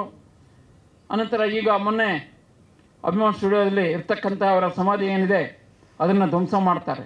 ರಾತ್ರೋರಾತ್ರಿ ವರಮಹಾಲಕ್ಷ್ಮಿ ಹಬ್ಬದ ದಿವಸ ಧ್ವಂಸ ಮಾಡ್ತಾರೆ. ಯಾಕೆಂದರೆ ಹಬ್ಬದ ದಿವಸ ಯಾರು ಬರಲ್ವಲ್ಲ ಜನಗಳನ್ನು, ಆ ಒಂದು ಉದ್ದೇಶಕ್ಕೋಸ್ಕರ ಇರ್ಬೋದು, ಅದನ್ನು ಧ್ವಂಸ ಮಾಡ್ತಾರೆ. ಆ ಧ್ವಂಸ ಮಾಡಿದ್ದು ಪ್ರತಿಯೊಬ್ಬರಿಗೂ ಅದು ಕಣ್ಣಲ್ಲಿ ನೀರು ಹಾಕುವಂಥ ಒಂದು ಕೆಲಸವನ್ನು ಮಾಡುತ್ತೆ. ನಾನು ತಕ್ಷಣ ಗೊತ್ತಾಯ್ತು ಹೋದೆ, ಅಲ್ಲಿ ನೋಡ್ತೀನಿ, ನನ್ನ ಕಣ್ಣಲ್ಲಿ ನೀರು ಬರ್ತಾಯಿದೆ. ಅವತ್ತು ಲಕ್ಷಾನುಗಟ್ಟಲೆ ಜನ ಇರಬೇಕಾದ್ರೆ ಅಂತ್ಯ ಸಂಸ್ಕಾರವನ್ನು ಮಾಡುವಂತಹ ನನಗೆ ಒಂದು ಆ ಪುಣ್ಯ ಸಿಕ್ಕಿದ್ದು ನನಗೆ, ನನ್ನ ಅದೃಷ್ಟ. ನನಗೆ ಯಾವ ಪುಣ್ಯ ನನಗೆ ಗೊತ್ತಿಲ್ಲ. ಅವರ ತಾಯಿಯವರ ಒಂದು ಆಶೀರ್ವಾದ ಇರ್ಬೋದು, ಅವರ ಅಣ್ಣ ತಮ್ಮಂದಿರ ಒಂದು ಆಶೀರ್ವಾದ ಇರ್ಬೋದು, ಆ ಆಶೀರ್ವಾದದಿಂದ ನನಗೆ ಅದೊಂದು ಸಿಕ್ತು. ಅವರು ಆ ತಂದೆಯ ಸ್ಥಾನವನ್ನು ಕೊಟ್ಬಿಟ್ಟು ಹೋಗ್ತಾರೆ ನನಗೆ. ಅದಕ್ಕೆ ನಾನು ಚಿರಋಣಿಯಾಗಿದ್ದೇನೆ. ಯಾವುದೇ ಕಾರಣಕ್ಕೂ ಸಹ ಆ ಅಂತ್ಯ ಸಂಸ್ಕಾರವಾದಂಥ ಜಾಗವನ್ನು ನಾವು ಬಿಟ್ಕೊಡೋದಿಲ್ಲ ಅಂತ ಹೇಳಲಿಕ್ಕೆ ನಾನು ಬಯಸ್ತಾ ಇದ್ದೇನೆ. ಮಂಜಣ್ಣವರು ಇವತ್ತು ಸಿನಿಮಾ ಎಲ್ಲ ವಿಧ ಭಾಗಗಳಲ್ಲಿಯೂ ಸಹ ಅವರು ಸಪೋರ್ಟನ್ನು ಮಾಡ್ತೀನಿ ಅಂತ ಹೇಳಿದ್ದಾರೆ ಮಂಜಣ್ಣವರು. ಅವ್ರು ಮುಂದಿನ ದಿನಗಳಲ್ಲಿ ಎಲ್ಲೋ ಮಾಡಲಿ, ನಾವು ಸಹ ಭಾಳ ಸಂತೋಷದಿಂದ ಮಾಡ್ತೀವಿ. ಯಾವುದೇ ಕಾರಣಕ್ಕೂ ನಾವು ಬಿಟ್ಕೊಡೋದಿಲ್ಲ, ಆ ಜಾಗದಲ್ಲಿ ಆಗಬೇಕು. ಆ ಅಂತ್ಯ ಸಂಸ್ಕಾರದ ಜಾಗ ಏನಿದೆ ಅದೊಂದು ದೊಡ್ಡ ಶಕ್ತಿ ಸ್ಥಳ, ಅದು ಆ ಶಕ್ತಿ ಸ್ಥಳದಲ್ಲಿಯೇ ಆಗಬೇಕು. ಇವಾಗ ಮೈಸೂರಿನಲ್ಲಿ ಮಾಡಿದ್ದಾರೆ. ಮೈಸೂರು ನಾನು ಎಷ್ಟೋ ಜನ ಕೇಳಿದ್ರು, ಮೈಸೂರು ಬನ್ನಿ ಅಣ್ಣ, ಹೋಗೋಣ ಇದು ಆಗ್ತಾಯಿದೆ ಇವತ್ತು ಅಂತ ಹೇಳಿದ್ರು. ನಾನು ಒಂದು ಮಾತನಾಡಿದೆ, ಇಲ್ಲ ಆಗೋರಿಗೆ ನಾನು ಅಲ್ಲಿ ಬರೋದಿಲ್ಲ ಅಂತ ಹೇಳಿದೆ. ಇಲ್ಲಿ ಯಾವತ್ತಾಗುತ್ತೋ ಅವತ್ತಿನ ದಿವಸ ನಾನು ಹೋಗ್ತೀನಿ, ರಾತ್ರಿ ಆದರೂ ಪರವಾಗಿಲ್ಲ, ಅವತ್ತಿನ ದಿವಸ ಹೋಗ್ತೀನಿ ನಾನು. ಇಲ್ಲಾಗಲಿ ಫಸ್ಟು ಈ ಜಾಗದಲ್ಲಿ ಏನಿದೆ ಇದೊಂದು ದೊಡ್ಡ ಶಕ್ತಿ ಸ್ಥಳ. ಯಾಕೆಂದರೆ ಭಾಳಷ್ಟು ಅಭಿಮಾನಿಗಳಿಗೆ ಅಲ್ಲಿ ಒಳ್ಳೆಯದಾಗಿದೆ, ತುಂಬ ಜನಗಳಿಗೆ ಒಳ್ಳೆಯದಾಗಿದೆ. ಏನೇನು ಕೇಳ್ಕೊತಾರೆ ಅದಾಗಿದೆ ಅಭಿಮಾನಿಗಳಿಗೆ. ನಂತರ ಭಾಳಷ್ಟು ಜನ ಹೇಳ್ಕೊಂಡ್ರು. ಮೊನ್ನೆ ಬಂದಿದ್ದರು ಬೆಳಗಾವಿನ ಒಂದು 4 ಜನ ಮಹಿಳೆಯರು ಬಂದಿದ್ದರು. ಅವ್ರು ಹೇಳ್ತಾರೆ, ಅಣ್ಣ ನಾವಿದ್ದೀವಿ ನಿಮ್ಮ ಜೊತೆಗೆ, ಈ ಜಾಗನ ಮಾತ್ರ ಬಿಟ್ಕೊಡ್ಬೇಡಿ, ಹೋರಾಟ ಮಾಡಿ, ನಿಮಗೇನು ಬೇಕು ಸಹಾಯ ನಾವು ಮಾಡ್ತೀವಿ, ನಿಮ್ಗೆ ಹಣ ಬೇಕಾ ನಾವು ಕೊಡ್ತೀವಿ ಎಂದು ಕಣ್ಣಲ್ಲಿ ನೀರು ಹಾಕೊಂಡು ಹೇಳ್ತಾರೆ. ಯಾವುದೇ ಕಾರಣಕ್ಕೂ ಬಿಡಬೇಡಿ, ಎಲ್ಲಿ ಹೋರಾಟ ಮಾಡಬೇಕು, ನಮ್ಮ ಪ್ರಾಣ ಬೇಕಾದ್ರೂ ಕೊಡ್ತೀವಿ ಅಂತಾರೆ. ಇಂಥ ಒಂದು ಸ್ಥಿತಿಗೆ ಇವತ್ತು ಸರ್ಕಾರ ನಮ್ಮನ್ನು ತಂದಿಟ್ಟಿದೆ.